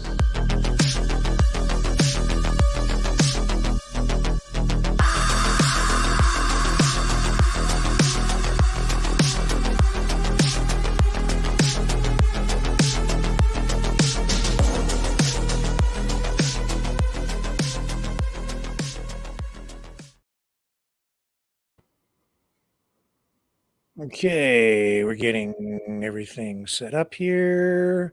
I just need to get this up on the screen so that the audio comes through for the phone system. And here we go. Everything is ready to rock and roll there. And let's go to our first caller of the night. Hello, who do we have on the line? Oh, it's me, first caller of the day. All right. Hello, John. How you doing tonight? Just outside having a smoke. It's kind of mild, but it's we're supposed to get snow tonight, freezing rain, all kinds of garbage. Welcome to Canada. That's the way she rolls, man. I was at the bike show yesterday. Yeah. The place was empty. Yeah. All the kiosks. I was asking them how's business. They didn't make no money. I think they all lost money. The fishing show, my cousin runs that one. The ice fishing, they lost money. He's having another fishing show this month sometime. That's probably going to lose. Nobody's going out anymore. Wow. So the motorcycle show is not doing well. Well, maybe it'll pick up. Is it still going on this week, or was this the tail end? Was it? No, it's over. It's over. Yeah. Okay.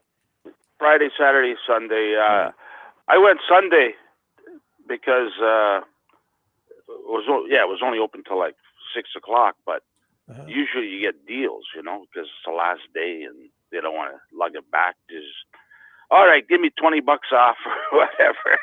Couldn't find any deals, Rick. And there wasn't as many vendors as normal. There wasn't as many nice bikes as normal. I did run into these farmers from Saskatchewan. They had a booth there selling guns, rifles, knives, and they had those Malta helmets. I sent them to you, actually, to your email. Oh, did you? I didn't see that. I'll have to look for that. It's a big file. It's a big file. And there's a lot of videos on there. That's why. But they were $180 a piece, these metal helmets. People were trying them on. I didn't try it on. I didn't want to put it on my head. Everybody else was putting it on. Who knows if someone had a cold or something, These are like armored suit of armor helmets for like a night. Yeah. They had helmets on. $180. There was the prices on it. You can see on the picture. Cool. And they had swords and all kinds of stuff. It was. I go for the bikes. The Harleys there. They have a. I sent you a lot of videos of it. You'll see them. What I'm talking about. They have a show there, and they wipe out these Harleys, and they do jumps over people, and on these big Harleys, man. A lot of them were Sportsters, mind you, but they had some dressers, really heavy ones, but burnouts, and they had the thing of death, you know, that's the dirt bikes around and around, and Oh, and jumps. the big metal ball thing. And was that Yeah, what it was? Yeah, yeah. you look on top, and they're whizzing around like crazy, man. You know, and it was fun. I liked it because there wasn't many people this time, but there's no deals. Yeah. Well, what kind of stuff were they selling at the vendors? Oh, Aside you from suits you of can armor. buy anything there. You can buy anything there. They were selling anything from like most stuff were bike gear, you know, seats, helmets, but you know, canes. A lot of bikers need canes wiping out, you know. Nice canes, you know. Yeah, I'm not much into motorcycles myself. I don't really know much about them. So, yeah, well, I'm just not a bike guy. I'm into cars, not so much bikes. There's a lot of cars there. I sent you some farmer John Deere stuff.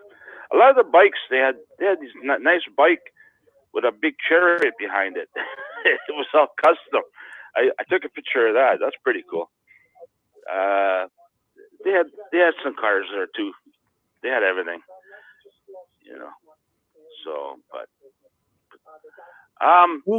you know what, Rick? How would you feel? How would you feel if you had a Hamas terrorist in your neighborhood, and they were looking for him? They couldn't find him, so they started blowing up everybody's house to find the guy, and they blew up your house. How would you feel? Do you like that? You know, makes me laugh. You know. Does it? Yeah. Oh, you froze on the screen here. Oh no, you're still there. No, I'm still here. I'm listening. Yeah, well, that's what's going on. You know, like they're blowing up innocent people. They're blowing up their house because they're looking for Hamas terrorists, which they'll never get rid of them. You kill one, another one comes out. You know, you kill the leader, there's a new leader. So I don't know. It's all someone's posted here. It's the oil. John, did you buy a gun? No, I don't have a permit. I wouldn't dare have one. But you come to my place, I got to show you some real nice weapons besides guns. They're stashed everywhere. I got them everywhere. I got about 20, 30 stash spots here, man. There's always a weapon around. No one getting in. No, I don't have one. There were some nice big dogs there, though. the people brought their dogs there at the bike show. Some of these big dogs, I go, holy Christ! Who needs a weapon when you got a dog like that? I think it'll tear you apart. They do this at the International Center, right? In Toronto, in Mississauga. Yeah, that was international. That was it's a big place there. Yeah, a lot of walking. I've been there. I was at the motorcycle show a couple of times, but as I say, I'm not really knowledgeable when it comes to motorcycles. I know what they are. I know the brands. I don't really know the models and the the specs, and I don't ride, so I'm certainly not the right person to talk to when it comes to motorcycles. I don't ride either. It's too dangerous. You know, like all my friends, they're all got canes now. You know, wiping out. A lot of them are dead too. I went to a funeral a few years ago. The last one I went to, it was on the highway and it sucked him under a truck. Yeah. And oh boy, yeah, he was a goner. That was a bad one. Yeah, but I've known people who have been in accidents, and no thanks. It's just not for me. Motorcycles, I just think they're it's just too dangerous. Cars are dangerous enough. Motorcycles, you got to have balls of steel to ride, as far as I'm concerned. Well, they're all young kids doing all these stunts at the show. You don't see the old guy. You know, I was watching the jumps there. They had these big jumps in them. And I'm standing there taking video. And right next to me were paramedics. I said to them, the last few days, anybody injured? They looked at me, go, today's the first day here. I don't know about the last few days. I says, well, if I tried that, you'd be taking me to the hospital on a stretcher, that's for sure. You'll see the jumps on the video. It's I like the burnouts. You're standing there, all you smell is rubber. Like they're burning these rubbers like crazy. The guy was saying, he was telling me they put Coke film because the floor is so shiny that the bikes slide. That's another thing I don't like bikes. I ride bikes and you're going off the ramp and it's kind of dirt and I don't trust. I always feel like I'm gonna slide, Rick. So, but they said the floors are so slippery that they had to put Coke on the floor, so the stickiness will, the stunts these guys. So they were pouring doing, Coke on the floor at the International Center? Well, they did it before the show. They put Coke on the floor to make the floor sticky. Okay. Because I sent you a bunch of stunts videos, and you can see the stunts these guys are doing. Like I would never do like burnouts, and they're last year this guy wiped out. He was doing a stunt. He wiped out real good. He got hurt, and so this year they're using Coke on the floor. I didn't see anybody wipe out this year, so it must be working. High fructose corn syrup all over the floor. Gets yours all sticky. I wouldn't want to have to be the guy to clean it up after, though, man. That would be, well, maybe they've just got they some just super cleaner. power wash it off. I guess so, they power wash. I did a lot of work there. I've done a lot of work at the National Center. They're always renovating, and I've done a lot of work. And it's they got lots of money, but I don't know if they made money this weekend. Here, you're a smart guy. Here's another one for you. This German guy told me this one. German guy, he said to me, "What's the only country? The only country that didn't mandate vaccines? Do you know the country? Was it Sweden? Bingo. You're right." And he said, "How come nobody's dying over there?" Yeah.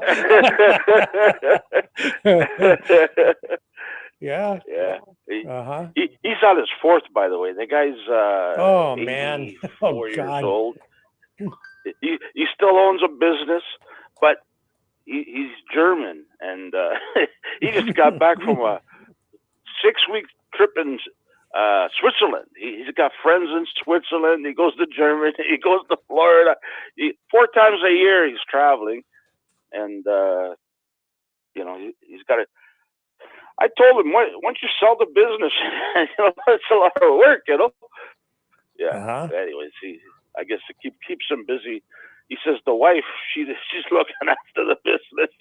She wants the money, But he's a good guy. He's a good guy. He's a funny guy.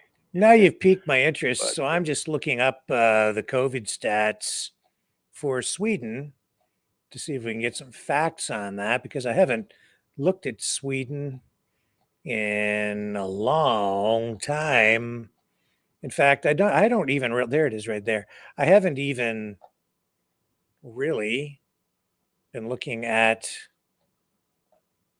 the stats on COVID at all of late. But here are the Worldometer government provided statistics on coronavirus. So cases, 2,745,098. Deaths, 26,433. Recovered, 2,673,923. Active cases, 44,000. Where's the graph? Okay, total cases, new cases. Yeah. I don't know. They don't seem to. No, I guess they would have had the vaccines available, right? But just didn't mandate it. Is that about accurate? I'm looking at something. PDS posted something. I'm laughing when he posted a hearse with the feet, the picture of the feet in the back window. Fully vaxxed and boosted. See you soon. Anyways, how many did you say? Sorry. Let me go back up here. So it says the total number of cases, 2,745,098. Total deaths, 26,433. What's the population of Sweden? So I'll just look it up here. Sweden population is 10 million. So Canada has a population of almost 40 million now, right? So Canada is 4 times the size. Now, but not back then. And so that's fair. We'll say, let's look up Canada's numbers.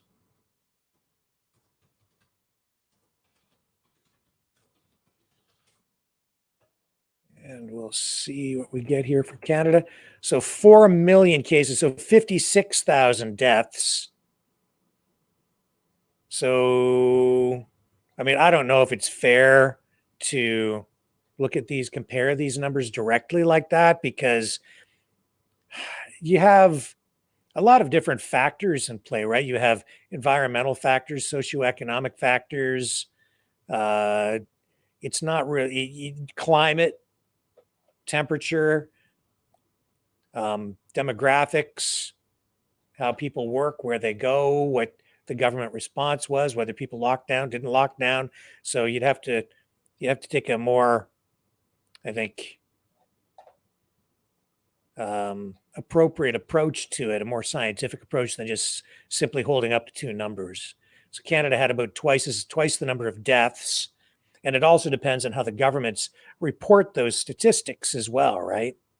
It isn't just straight up numbers, because they could be classifying a COVID death in a different way than they were, in Sweden versus Canada, right? So hard to say. Yeah, don't know.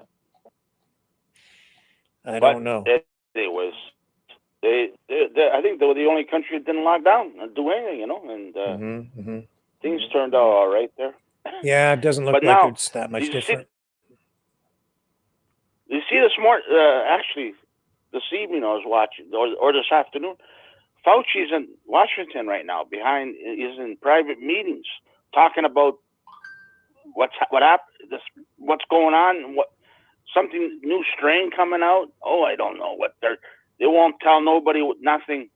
But you see the old man. There's like the guy looks like he's I don't know, but they're working on something, Rick. That's all I can tell you. I did hear something about that. I don't know any details. I'm not sure how much weight to give it. You won't know anything. It's private. So nobody allowed, but they did tell you it's about that. They're talking about that, and 2020, what happened then.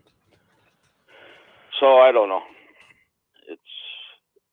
It's you can't get any answers from anybody today.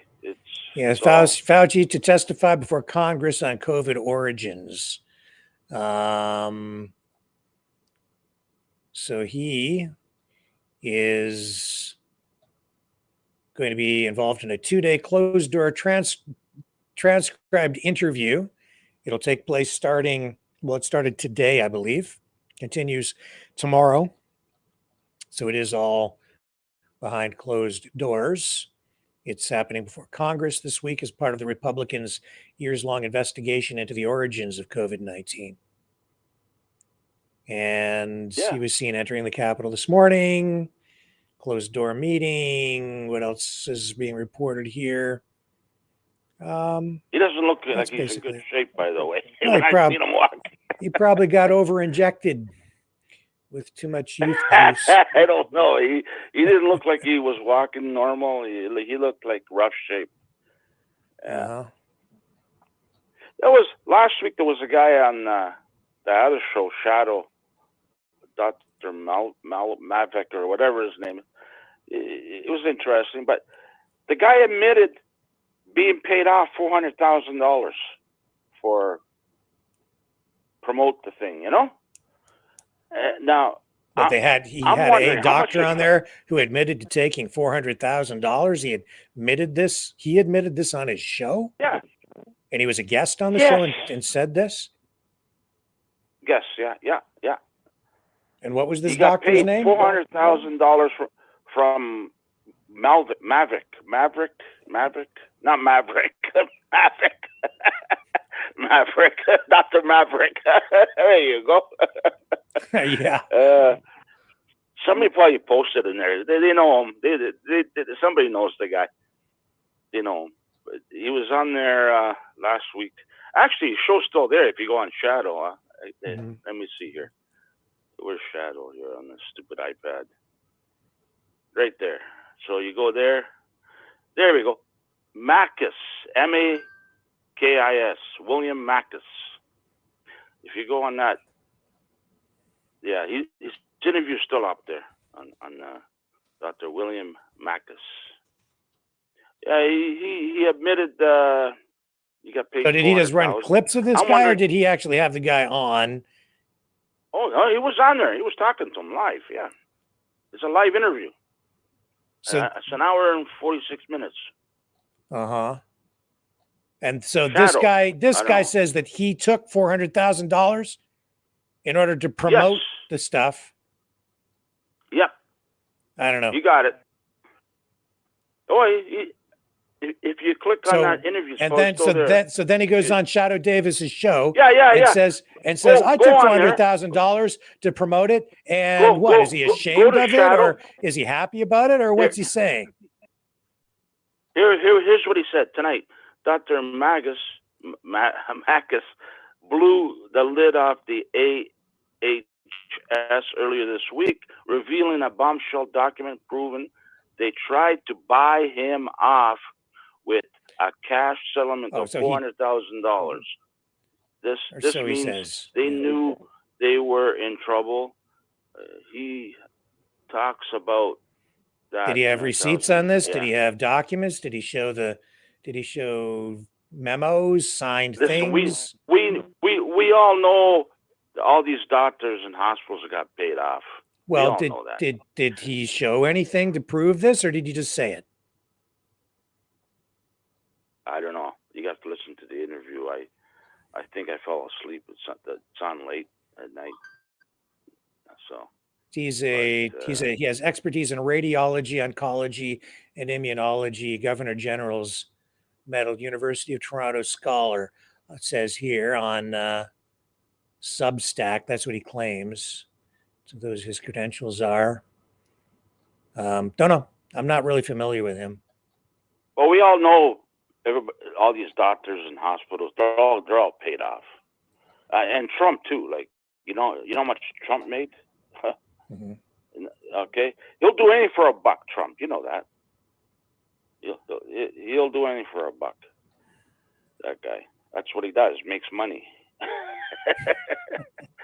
But that's the way it is in today's world. It's corrupt, and everybody's buying everybody. You know, like look what's going on in Gaza. Here's the thing you don't hear about. Sorry, go ahead, John. People are being paid out. The Jews are paying everybody off. They own the media. They own all the politicians. They're all bribes, Rick. You know that. You're not a stupid man, right? So that's what the world is today. Bribes. It's all about bribes. So, you still there? Yeah, I'm still here, John. I was playing with the volume button on my phone. I got you. So, well, listen, we've got other callers in the queue, so we better move on. Yeah. All right. Have a good night. Talk to you another time. Good night. See ya. Who's on the line now? Hello, how are you? Oh, I'm okay. How are you? Good. Yeah, that was Dr. I think William Mackey that Johnny was talking about. Yeah, I And looked the I guy don't up. believe, yeah, I don't believe he took the money. I think he was one of the ones that said no, and he woke up to what was going on, and that's why he goes on. I've heard of him. I've heard him talk on different podcasts and stuff. He's like, you know how there's different doctors that just all of a sudden just they don't want nothing to do with it because they could see the truth, what was happening. Yep. So yeah, you kind of like Johnny said, you'd kind of have to listen to the interview, but yeah, he did drop a bombshell, that's for sure, on the show that night. So yeah, I just anyway, it's one thing it's one thing to say something. I'd like to see some receipts on that. So show me the memos, show me the actual transfer of funds. If you're gonna drop a bombshell, then drop a bombshell, and let's see the paper trail on this, because that's what can actually make a real difference, not just people flapping gums on a podcast, right? Anybody can do that. That gets people jacked up. Show me the paper trail, then we can do something about it, because those pharmaceutical companies, there are strict rules that have to be followed, especially in Canada, with regard to making payments to doctors or even hospitals, to strict rules on promoting any kind of medications. So, even when you go to Shoppers Drug Mart or any pharmacy, like if I go to Shoppers Drug Mart or you go to Shoppers Drug Mart here in Canada and you buy a prescription, you can't use your points card for that. That's illegal. No, I know. You can't even do that. So, I don't know exactly what the laws would be with regard to pharmaceutical companies paying off doctors, but if that's happened, or if that's even been offered to a doctor as a bribe of some kind, that might be very incriminating. So let's see the paper trail on that, and then we can maybe get somewhere with it, right? The other thing, I Chris, guess sorry, go ahead. No, you go ahead, Rick. Go ahead. No, well, you go and comment, and then I'm going to say something else too. Well, no, I was just going to say, I think if you maybe just Googled him yourself, and it'll bring up information on him and his history and that kind of stuff, and there might be something in that. I'm just guessing. Yeah. I mean, I'm not familiar, and I don't really have the time to watch Shadow, so I don't really know what was said there. I'm just asking questions and saying, if that's really the case, then let's then maybe there's something that could be done with it. I don't know. Yeah, it's hard to say. Anyway, so you were going to say? I was going to say this. What kind of bothers me, though, is I hear, like, even the other night, our guest said that he really likes, like, Jordan Peterson, right? And would like Jordan Peterson to be the prime minister. Right. And I've heard a lot of people say that.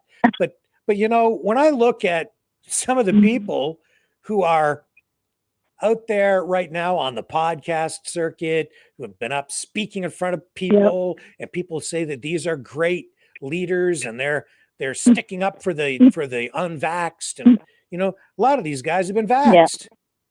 Jordan Peterson got vaccinated. He didn't get locked down. He was traveling back and forth across the border. He was speaking in the US and then coming back to Canada and getting on planes and trains when I couldn't go to a restaurant, right? And then I remember, and now Dr. Shoemaker, he's another one. He got all vaxxed up. He was vaccinated. He injected a bunch of people. He was vaccinating people. Now he stands up, and nothing against him. I'm just saying, right? And then people are like, he's our vaccination hero. Well, excuse me. That guy got vaxxed. He injected people, and now you're listening, and you're putting him up on the podium saying that he's the guy with all the answers. Where was he when all this started? I didn't do it. I was opposed from the beginning. And not to say that I'm like perfect or anything. I'm just saying, where was there, to me, it's like, where's the judgment in the beginning? Where was their intuition? Where was their professional judgment then? Why did it take them a year or 2 years to come to the conclusion that, hey, maybe I shouldn't have had that thing stuck in my arm, and maybe I shouldn't have been sticking it in people's arms, and now I'm going to get on these podcast circuits and generate all these views? and get all the click Yeah. money. And I mean, come on, Yeah. what the hell's going on? And you know what? And the thing is, people pay money to go see these guys. Like, okay, here's a good example. So you know Tucker Carlson is coming to Alberta. You've heard about that, right? I did hear about that. Yeah. Okay, so he's going to Edmonton first. I believe it's about 2 weeks' time he's coming to Edmonton. So tickets, if you want to sit on like the floor closer to the stage, $800 a ticket. If you want to sit up in the stands, they start at 200 plus to see Tucker. That would be the day I'm sorry.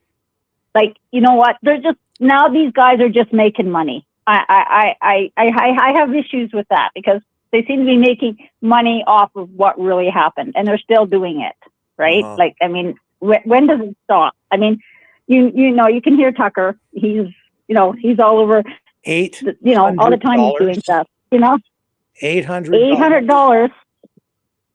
Yeah, and then he'll be going to Calgary, which is where I think Daniel Smith is going to meet him. But I don't know how much the tickets are going to be in there. But at Rogers Place in Edmonton, it's $800 if you want to sit on the floor, and it starts at 200 plus if you want to sit up in the stands. Well, who has that? I have these, and for a $60 donation, I will mail you for free one of these. We just would like the donation to help try to fund the operation here, and we've sent it a few. No kidding. $60 for a hoodie, folks. Yeah, and that's more reasonable. I mean, come on. I know. And I was going to say to you, who turned up the freezer out here? Oh man, yeah. It is so freaking cold out here. We went from beautiful weather to instant, like somebody turned the freezer on overnight. Like tonight, I think it's like it was minus 22 today. Now I do know the Weather Network, they're kind of, one-sided. And so if you go on the Weather Network on your phone, it says, dangerously cold winds and cold that could kill people. And I'm going, oh my God, are you kidding? Like even like we've had minus 40 out here. Now I think maybe further east it's supposed to get colder. We did get a bit of snow last night, like 3 centimeters or something. But I mean, it kind of changed pretty quick, I'll tell you. Yeah. So I didn't like your prediction, Rick. Sorry about that. I'm going to send it your way now. Yeah. Oh, it'll come. Yeah. It'll come here too. So what I really called in for tonight was, the other night when Celtic called in, and she's so concerned about all those missing children. So I did try to call you today, but I didn't get an answer, so I figured you were busy. Yes. But anyways, I spent 3 hours last night Googling, searching. I spent another hour and a half this morning on missing children. I've gone to registries. There's nothing about missing children. The only thing I read was if they're missing, they could either have sadly died in the fires, or when they jumped into the ocean, they could have drowned. But I don't think you're ever going to find out if it's true or not, because there's just, everything's blocked, or it says fact checked or this or that. It's hard to say. I am trying to help her, but is it hard to say?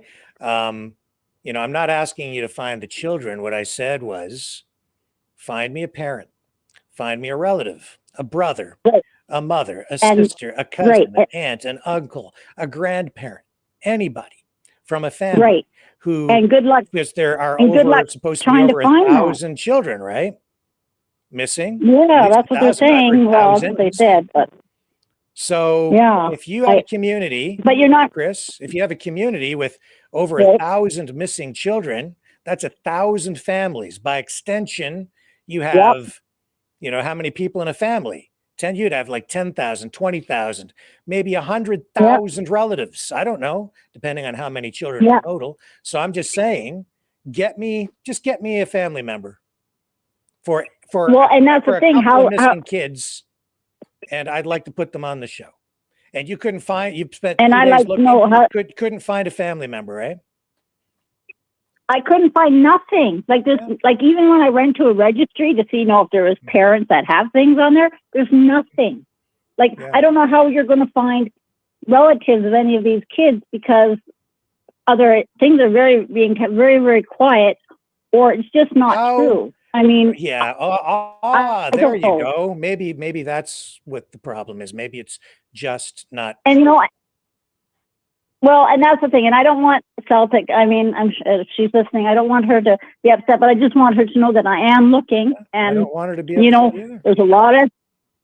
There was a lot of conspiracy theories after that fire, as you know. A lot of TikTok. Those guys that were going around to those those cars, and the ones that were moving the cars, and So the thing is that really, if you do searches, like I will search again, but seriously, I mean, I've spent hours, and it's like it's you can't even find a relative. Like you can't even find parents' names.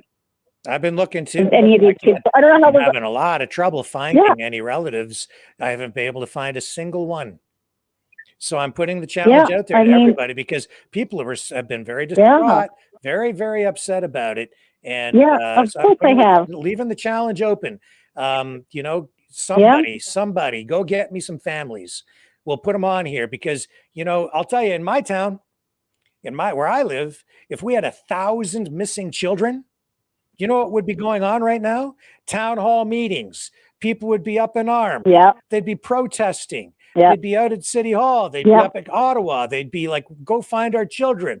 We'd have pictures of the missing children posted on every lamppost in town, on every bulletin board. We'd have media reports. We'd have rallies out in front of the TV and the radio stations. The newspapers would be doing stories. People would be demanding that the authorities get to work and find the missing children.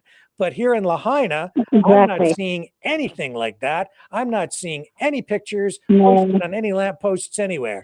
And I have somebody going to Hawaii to go and look. But in the meantime, that's going to be some weeks before they get down there. I'm gonna put it out there to you guys because we've had people calling in here like Celtic Love and crying on the air about this, distraught because of, you can, come to your own conclusions about why they're upset. So I'm just saying, if you guys, I'm not going to sit here and tell you guys it's not true. Just help me go find a family. Let's get some of the, if the kids are missing, let's publicize it. Let's get the pictures of the missing kids. We'll put them on the screen here. We'll blast it all over the world. We'll become, the number one news source for the search for the missing kids. But just give me a place to start. Go get me a family. Get me a relative of a few of these missing kids. One to start. Even one missing kid. One, because there are thousands, right? Thousands of them missing. Get me one. A relative. Well, and there was a freedom fighter does a podcast like you down in the States, and I remember just after the fire, about a month or two later, she actually went down there and she was actually looking, and she came out empty-handed. And like she literally went down there and like she was showing you where she was and this and that. So I mean, I'm not saying it. I'm not saying it's not true, and I'm not saying it is true, but I think it's going to be really hard to find the information unless somebody knows somebody that's in Hawaii that knows somebody or whatever. I've covered lots of stories about missing kids, and we have Amber Alerts on here. And in Hawaii, they have an Amber Alert system for a kid that goes missing. If there's a child that goes missing, bam, the Amber Alert goes out for one missing kid, and that gets signaled all over the place. So you know what? I don't think it would be difficult at all if you have thousands of missing kids, or even 1,000, or even 10. If you had 5, if you had 1. So find me one. Try to Google Go ahead, folks. So I will.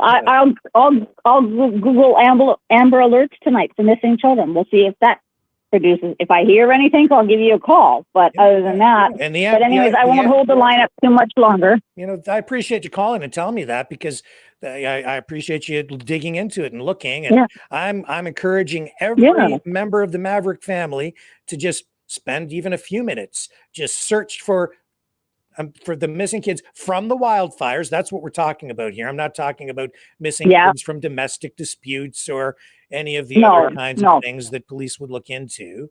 I'm talking about specifically those fires, or the fire in Lahaina. Yeah. Where the kids were supposedly kidnapped on school buses and transported off the island someplace, and what happened to them. So that's what we're talking about here. Help me out. Yeah. So, well, I encourage everybody to, you know, like I'm going to keep looking, and we'll hopefully, maybe we'll find a lead somewhere. We'll get down. But I guess that's all we can do for self. I want the truth. Yeah, me too. I would like the truth on that too, because it's been going on far too long, all these theories and everything going on. And like you said, people are getting traumatized over it. Like, seriously, the truth needs to come out. It needs to be found. We need to find it. So I think this is a good project for us all. Yeah. Good exercise to go through. And there's something very, positive and constructive people can do. And you can get engaged and actually make a difference yourself. And if we can save just one child, then that would be fantastic. And if we can expose some truth, then that would be a great thing too. So whatever the verdict is, the facts will be the facts, and they will be undeniable. And I put it out there for everybody in the family tonight. And I encourage everybody to share it out, your podcast, so that we know that we're trying to help Celtic. We want to know the truth. So share it out, because you never know, down the road, somebody might come across it and go, oh, I might know somebody, So share it out. Keep sharing. Yeah, and Celtic Love, I guess Celtic Love watches the show. Welcome to call back in. And I'm especially putting the challenge out to Celtic Love, who called in the other night so distraught, saying, what can we do? Why weren't you doing something? Well, that's something you can do, Celtic Love. Go find us a relative of, just start making some phone calls, search online, do whatever you can do to find a relative. Just a relative of a missing child that we can verify as being accurate, truthful, and we'll get them on the that's so I just want Celtic to know that I'm on it. I'm doing the best I can, but so far I haven't come across anything. But I will keep searching, and I hope everybody else does. And for that, Rick, on this note, I'll let you go, because I don't know if you have anybody else on the line or not. But no, that's great. Thank you very much, Chris. Fantastic call. You're welcome, Rick. Talk to you later. Okay. Bye-bye. Take care. See ya. Okay. And let me just click a couple of buttons here on the phone system. And that will wrap that up. And I will pull that down. And yes, you guys can support the show, as I mentioned earlier, by donating at maverickdonations.com. That takes you to the Give, Send, Go page, or at freedomreporters.com. That's where most people donate, over on the PayPal site. And yes, if you donate $60 or more, just tell me what size you want. And we have these Maverick News hoodies, $60 or more, and I will ship them out to you. That includes, just some donation, and then I send you the shirt as a thank you. But I have to cover the costs of producing them and shipping them out. And the shipping alone is a little bit on the expensive side. We get the shirts, at a reasonable wholesale price and produce them, so they're cost effective, but we also have to cover the shipping.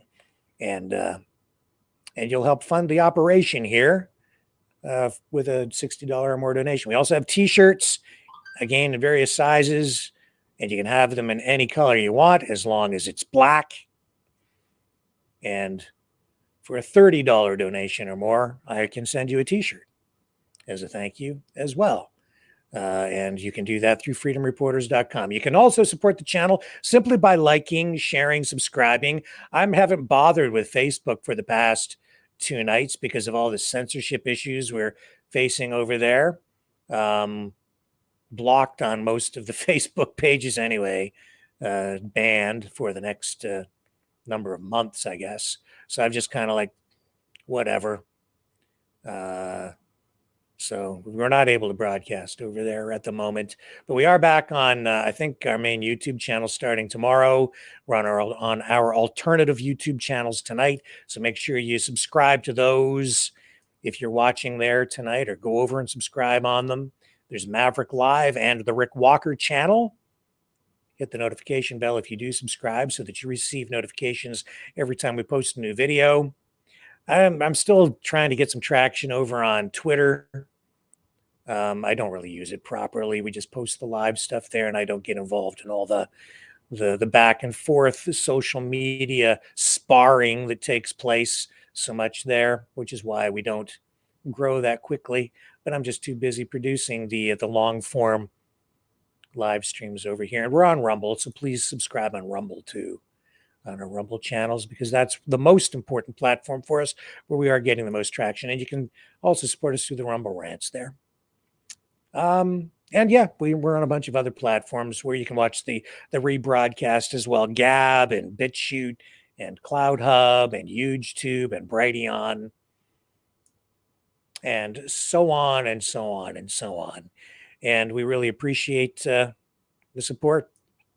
Got to tell you, it's all up to you guys. Tomorrow night, we have a couple of special guests on. We're supposed to anyway, who are starting actually an online business, which will illustrate the ways in which we, as freedom-loving people, can set up an alternative economy or an alternative business systems, a parallel economic system, a parallel economy, if you will, where we will be insulated from government action should we face lockdowns and things of that nature in the future.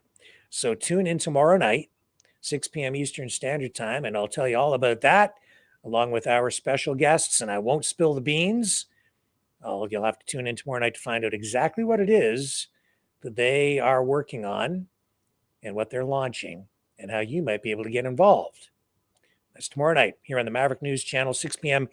Eastern Standard Time. Thank you, everyone, for spending your evening here with me. As always, an absolute privilege, and I will catch you tomorrow on the flip side.